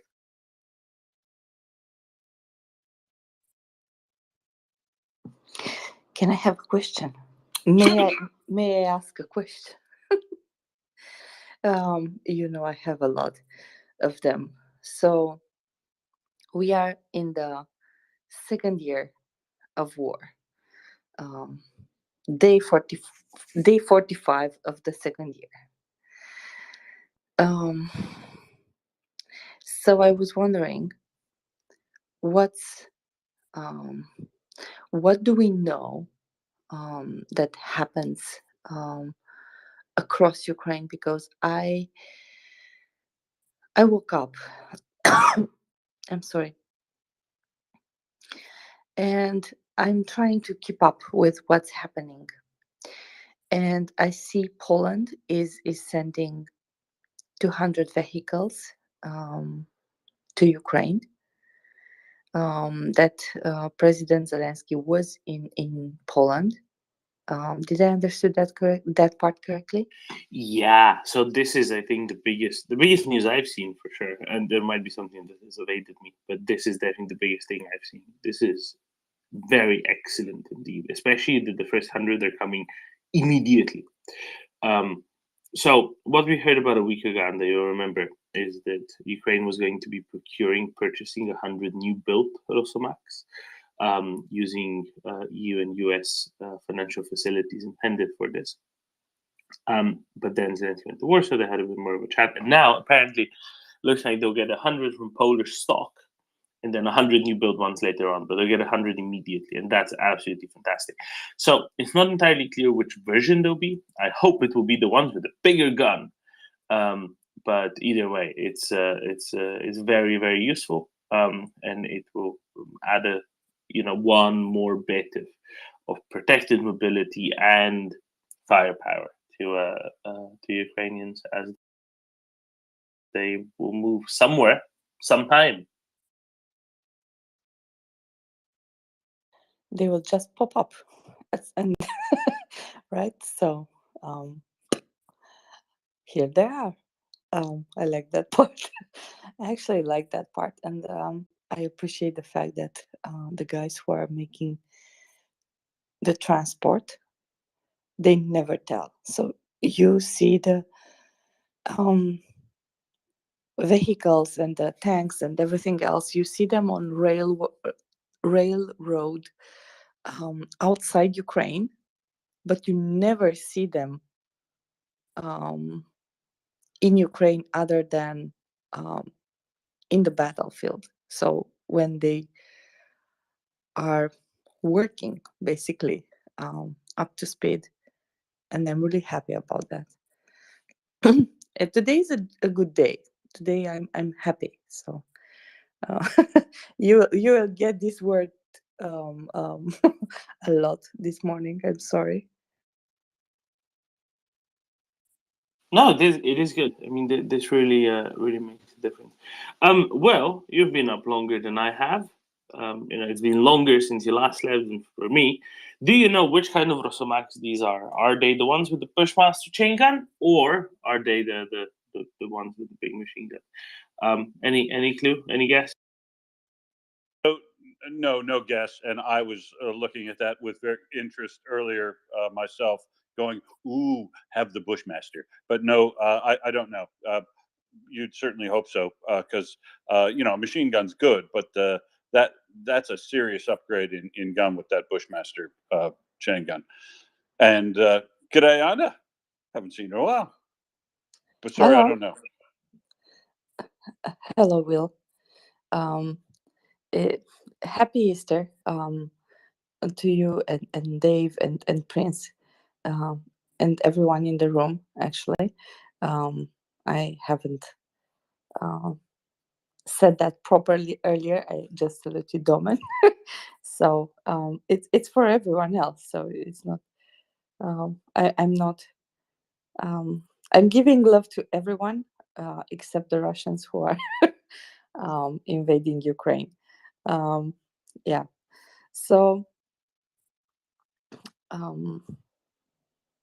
hello.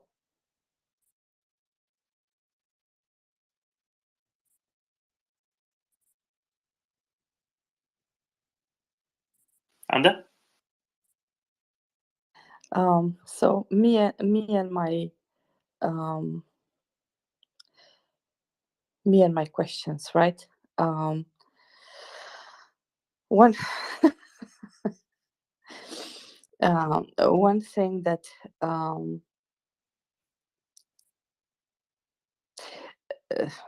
how do you say, baffled me. So there is an interview in Kyiv Independent given by the Ministry of Foreign Affairs from Estonia, Urmas Reinsalu, who actually is who said that he wants more, right? More equipment, more support for Ukraine, because he said the war is going on, and this caught my eye because this guy was asked some months ago. I think it was in September. During an interview, he was asked, would you like to see Mr. Putin going to jail? And he kind of looked to the right, thought for a second, and said, to hell. So, I kind of appreciate this. I kind of appreciate this guy. I think very highly of him. You don't often see a Ministry of Foreign Affairs being as straightforward and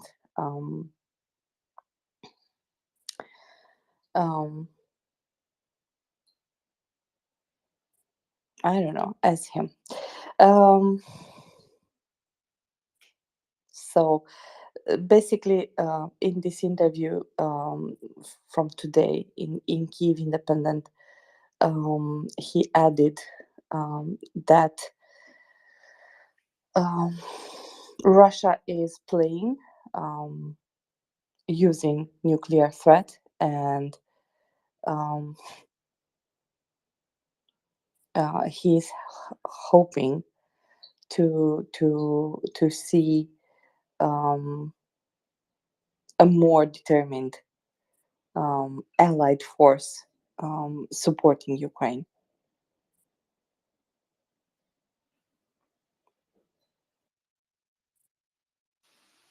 %. And you know, this would be making a big difference if it were possible and achievable. Well,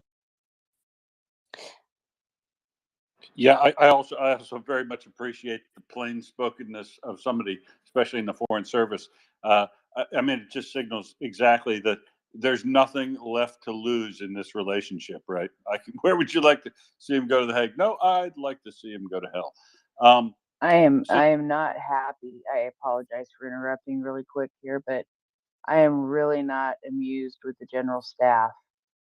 I keep refreshing and they still have not put out the numbers. They have sent a nice. Marcus has them already. No, she doesn't.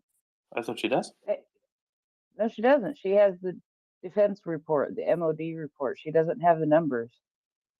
I think they're always been late on Sunday morning, no? Well, but not this late. This is absurd. And yeah. This is absurd.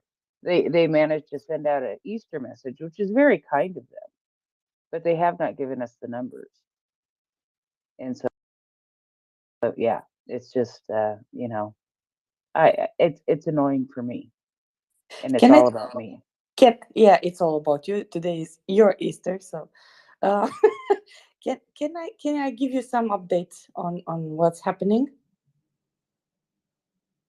Some updates. She will come with the numbers, and I will give you some updates. Is that okay with you, Prince? I'm not the co-host, even though I interrupted just because I was annoyed. It's fine. It's fine. It's fine by me. All right. So, first and foremost, yesterday, because why not? Russia hit Zaporizhzhia. They hit it with a rocket. There is one civilian hurt. In the afternoon, there were reported 60 attacks, 60 Russian attacks, which were repelled by the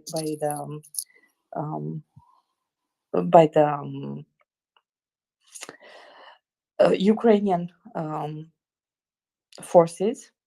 35 were air attacks, 40 were rocket launched. So there was they were expecting to have more. There is a discussion. So there are reports that Russian troops are preparing an evacuation of some civilian from the occupied territories. Namely, Crimea is one of them. There is a deadline by the end of April for them to get out all the civilians, Russian civilians from south of Ukraine and Crimea. They try to have another poll. How do you say? Not between. Off. Of the local population in Melitopol, Zaporizhzhia, Svatovsk, and Kherson, Kherson region, where they still have some foothold, but we don't have the magic results yet. You know that you go and put your result in, and you will get what's meant to be. And another very nice information is that Ukraine will export again electric energy. So last year in October, Russia started hammering all the electric infrastructure of Ukraine, causing a lot of blackouts. Some of them scheduled, some of them unscheduled. So because of that, Ukraine had to stop exporting electric energy. And on Friday, the minister of energy, Herman Halushenko, he signed an order who authorized exports again, with how do you say, disclaimer that local clients, so Ukrainian clients, are a priority. So they will not take from Ukraine to give outside, but they estimate that they have enough by now in order to be able to export some energy So I'm really hoping to see this. One of the countries that actually imported energy from them was Moldova. The other one was Romania. We also Romania is also a producer, but is a fair exchange, right? So we help each other, and we can import. As Ukraine is close, we can import. Moldova can import, and it's actually a really nice thing to do. And so this is a good news. And something a bit sad. Yesterday, you get to hear my. So sad is also my cat, who needs attention. You hear her. She's very vocal this morning, and I came in to let you hear her because I know Mockers loves cat complaints. So I thought to make her happy on Easter with some very vocal cat complaint here in Romania. So what I wanted to say is that on 8th of April last year, the railway station in Kramatorsk was hit, and 58 persons lost their lives, including children. So it was a commemoration. This is how you call it, of that event, and I hope we don't see such an event anytime soon. I think that one was really despicable. So yeah.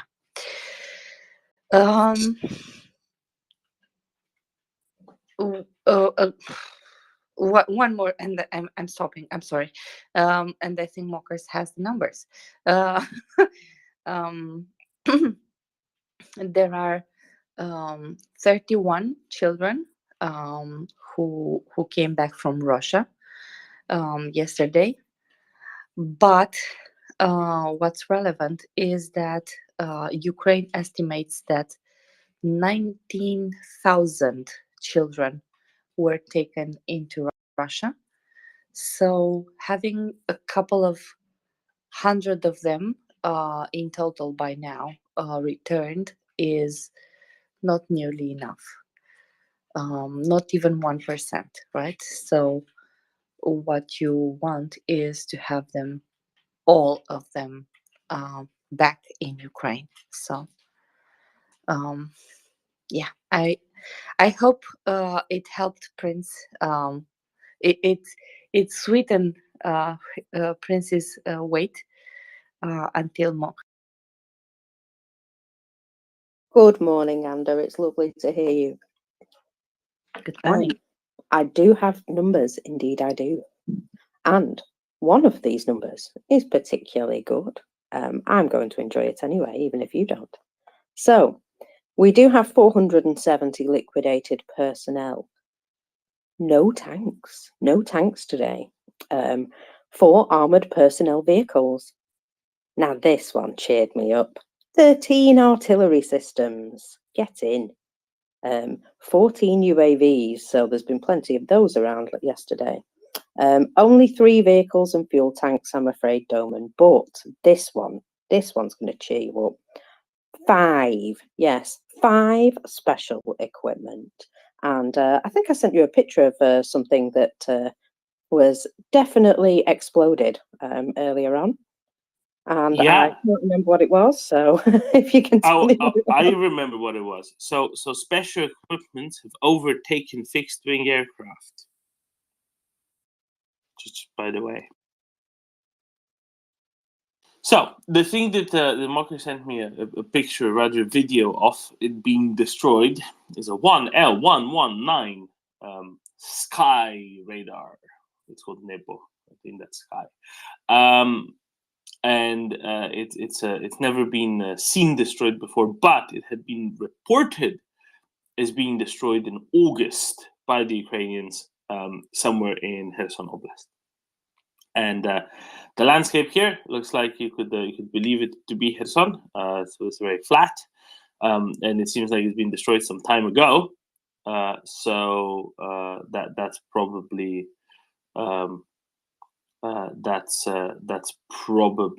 what it is and why it is.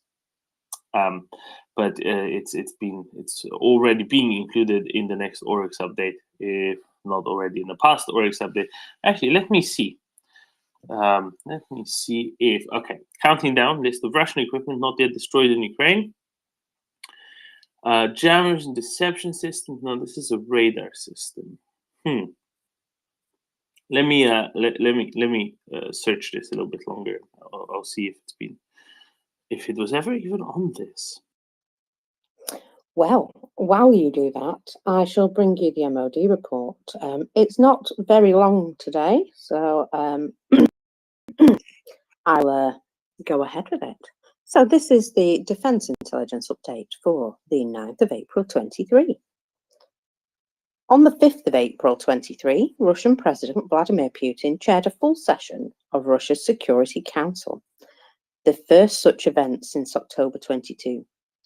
The main report was presented by Interior Minister Vladimir Kozlovsky, and discussed reconstruction, law enforcement, and public order in the illegally annexed areas of Ukraine.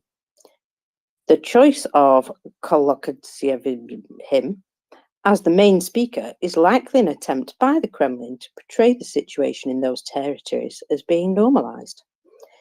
In reality, much of the area remains active combat zones, subject to partisans' attack, and with extremely limited access to basic food and services for many citizens. So there you go. That was the MOD report for the today. I think that's quite interesting, right? They're trying to say, yes, no, it's all fine, it's all normal. Nothing's really happening. Nothing's really happening. Maybe that's why they've only managed to get 70 square kilometers of area. There was a really good report in the New York Times a day or two ago. They're quite good at illustrations, and they showed in area how much did Russians actually take in their winter-spring offensive. And said well, this is how big Soledad is. This is how little Kudmurivka is. This is how much of Bakhmut they've taken. And then next to it, all of the other settlements in Donetsk Oblast that are still free or have previously been occupied by the Russians and have since been liberated, like Liman, for example. And you just see these much, much bigger, places that they haven't gotten to, and that really, I think, should drive home the understanding of just how dismal the results of their big offensive are, or were rather, just how limited the Russians were in their successes, more or less, during said offensive. So I just really wanted to highlight that.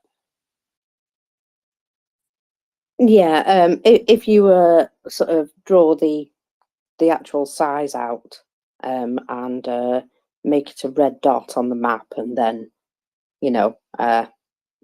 zoom out a little bit, you will see exactly how little that 70 kilometer square that they've taken is. It's not very impressive. No, really isn't. And I'm always glad when the UK Ministry of Defence calls people out on their nonsense. Always glad when that happens. But yeah, I am both excitedly waiting and kind of dreading what Daniel has in store for us on this Easter Sunday morning.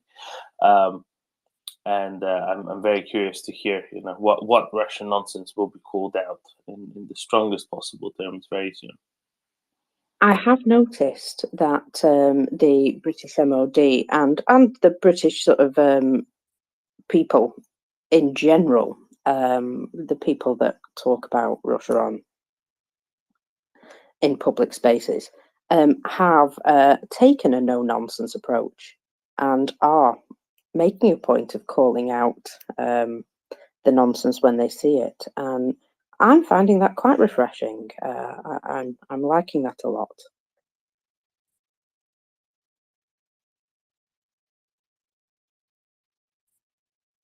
Oh, absolutely. And it's crucial to do that, right? It's crucial to A, call out Russian nonsense, and B, ideally mock it vociferously.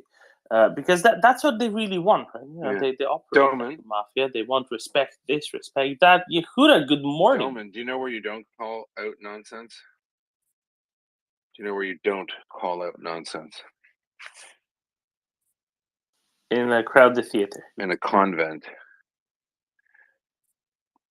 Not nice. Get it? Nonsense? See what I did there? No nonsense convent.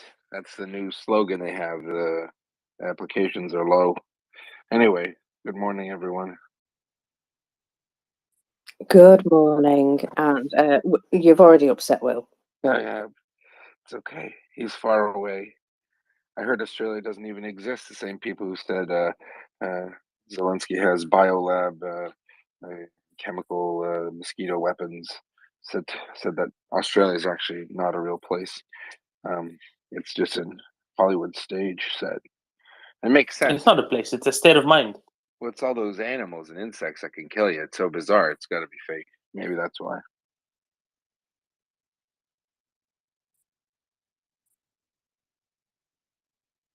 Anyways, yeah. Good morning. We're just rocking and rolling. Things are great with this more soup for Ukraine, and we're gonna have apparently Verlaine up shortly in Veterans Affairs this week, and some drone stuff going on. So keep your eye out. Keep your I don't know. Keep an eye out, or keep an eye on the lookout. What's the expression?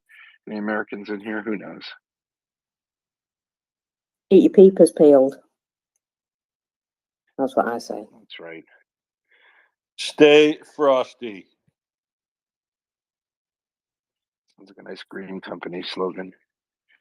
But anyways, I interrupted. I apologize. I just came up to listen. Do you by any chance have a small child that's woken you up in the middle of the night, Yehuda? No way. What do you mean? The best time of your life? They said it would be. You never have a moment like that. Crappy diaper, perhaps? No. He's hungry. Chicken, pasta. What? He's 2.5. What do you mean you want chicken? And he sits there and he eats, and then he doesn't want to go to bed for 3 hours. So well, I'm here for 2.5 more hours, I think. Anyone want to babysit for a couple of years? Let me know. That's what you get for loving having children, Yehuda. It's it's a blessing. Remember that. Yeah. When I hear people say things like what my kids can do whatever they want when they grow up. I just want them to be happy. I don't know whoever said that, but they're a liar. My kids are doing exactly what I'm telling them. I figure the investment I've put into them, they better be taking care of me when I'm wearing diapers, because this is a madhouse in here.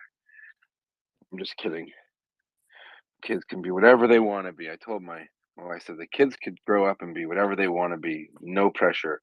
General practitioner, cardiologist, nephrologist, ophthalmologist, whatever they want, they can do. Anyway, but yeah, no, thanks for being here to everyone too. Just the people have a very Chef Jenny is really happy, getting a lot of traction to help out people on the ground, and we're really grateful for that. Over to you, Amanda. Chef Jenya popped in to chat with us last night. He was imbibing a little alcohol with the Whiskey Lounge, and he was giving us some good snack tips to go with beverages. Although He himself said, when you're on the booze, you don't need food, apparently, but only if you're a lightweight. And my lovely, go ahead.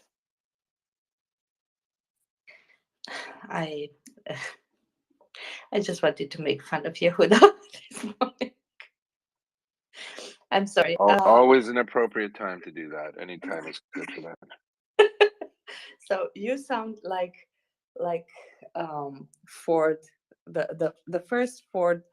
Um, how do you say reclamo, Daniel? Advertisement. Advertisement. The first Ford advertisement who stated something like, "You can have any color you like as long as it is black."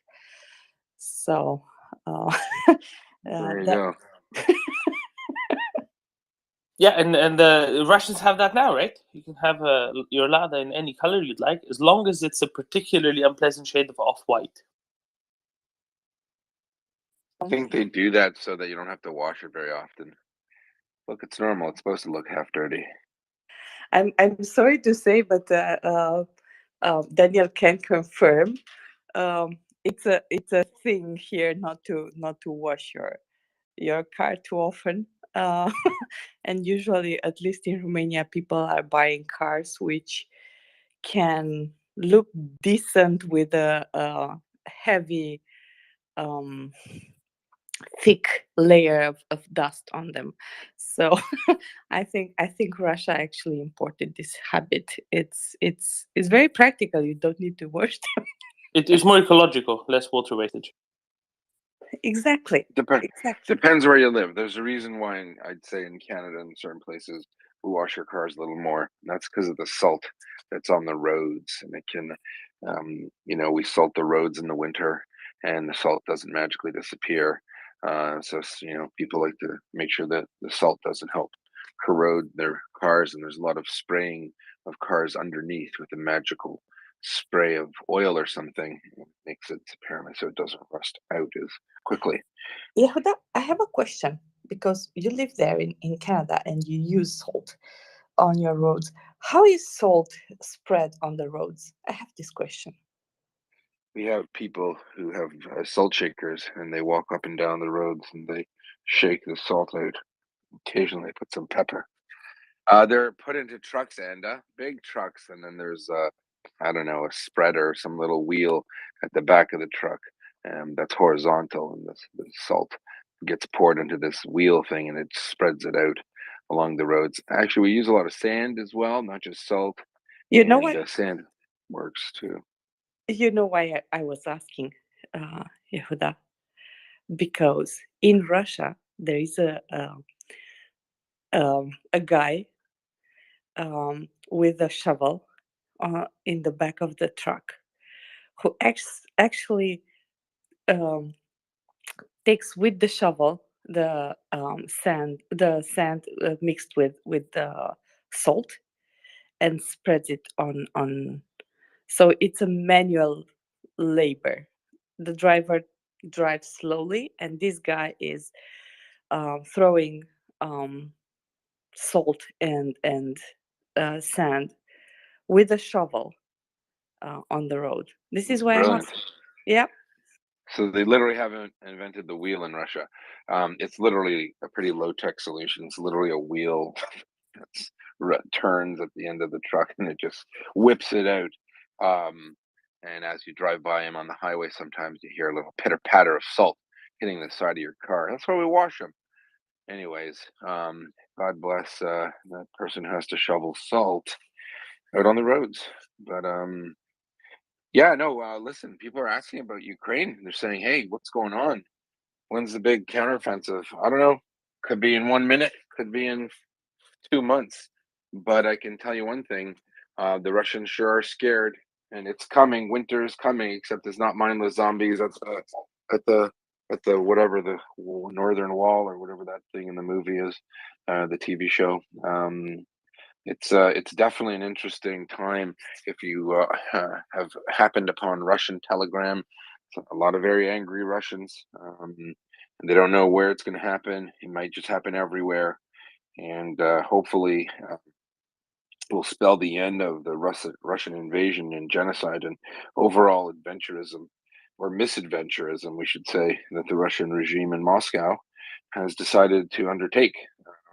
Ukrainian forces are poised. Just to recap a bit, no one really knows how many tanks are in Ukraine, and some might speculate that there aren't as few as has been reported. And the Ukrainians were very strangely capable at hiding a lot of their tanks since the beginning of the war, invasion, and that's a good thing. And they've been adding to it, the large arms supplier of weapons in Ukraine, just next door to them, who've been so gracious as to leave the keys in the ignition on thousands of vehicles, which is weird. And it's kind of a poetic justice to have those same vehicles kick the invader out. So, for those who are asking, we get a lot of messages from the audience that I think many suspect, in fact, there will be a lot of stuff, going on with the Ukrainians in the foreseeable future. We can only hope and wait and pray.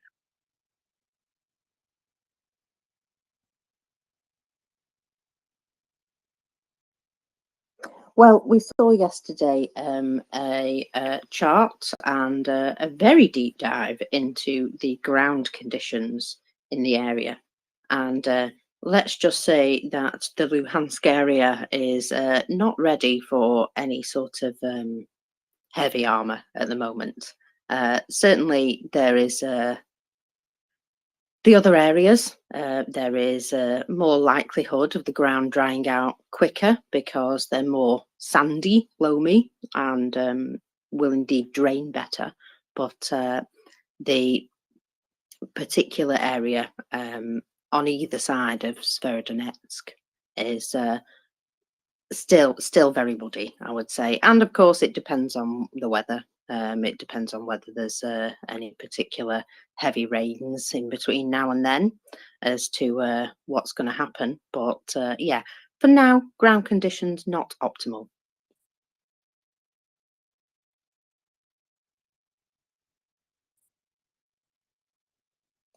Looking better. Yeah, looking better from about the 25th of April. So, although, if they have a nice sunny week, it's my birthday on Saturday. Just in case nobody knew, it's my birthday on Saturday. Sorry. The big 2-8. Amazing. I know. Yeah, I'm going to be. Yeah, I'm just counting backwards now. To be honest, I've got to that point. But yeah, if they could do something for my birthday, I'd be most grateful. Please, Ukraine. Thank you. Zaluzhny. He's probably listening. I know Prigozhin is. He knows what's going on. He knows they're in trouble. Over to you. Gherkin certainly does. Oh, I've enjoyed his rant. Where is he? Does anyone know where he's reporting out of? Because I'm wondering why he's still alive. I don't know, but I know that he's always in a sour mood. What's with the Confederate flag? Did I ask that once? Someone said it's also a Russian flag. Oh, it's a Novorossiya flag, Yehuda. It's the supposed flag of new Russia. Donetsk, Luhansk, Zaporizhia, Kherson oblasts. Odessa as well. Yeah, it probably very old. It's an old flag. It sounds. I was thinking maybe he watches like a lot of reruns of Dukes of Hazzard. Probably just came out on Russian TV last year or something. So he's like, "Oh, America #1." Oh well. So if you look at the naval flag, not the modern Russian one, but of the old Russian Navy, the Imperial Navy, it looked kind of like that. So that's what it's based on, because the Black Sea, which is where this quote unquote Novorossiya is, right? It's basically the whole Ukrainian Black Sea coast. That's where the big navy was based. It wasn't up in the Baltic, and that's why they picked this for their flag. It's all utter nonsense. I mean, obviously, but it does look a little bit like that. You're right. It doesn't have any stars on it though. It has a big. It's just a plane without the stars. Big eagle in the middle.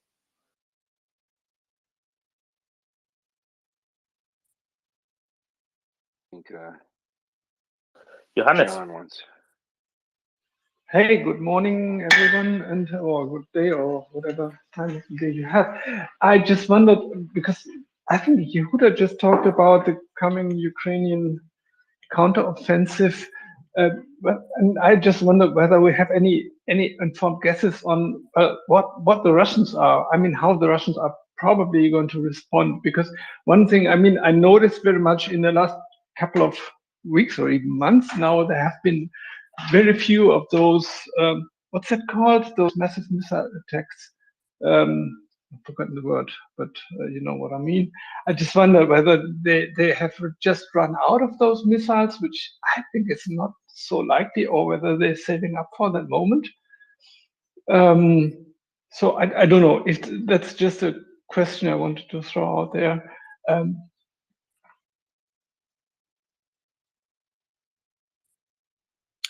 Well, they have indeed slowed down with the big missile attacks, but they are changing tactics. They have started using more guided missiles now. They're still firing them into like kindergartens and hospitals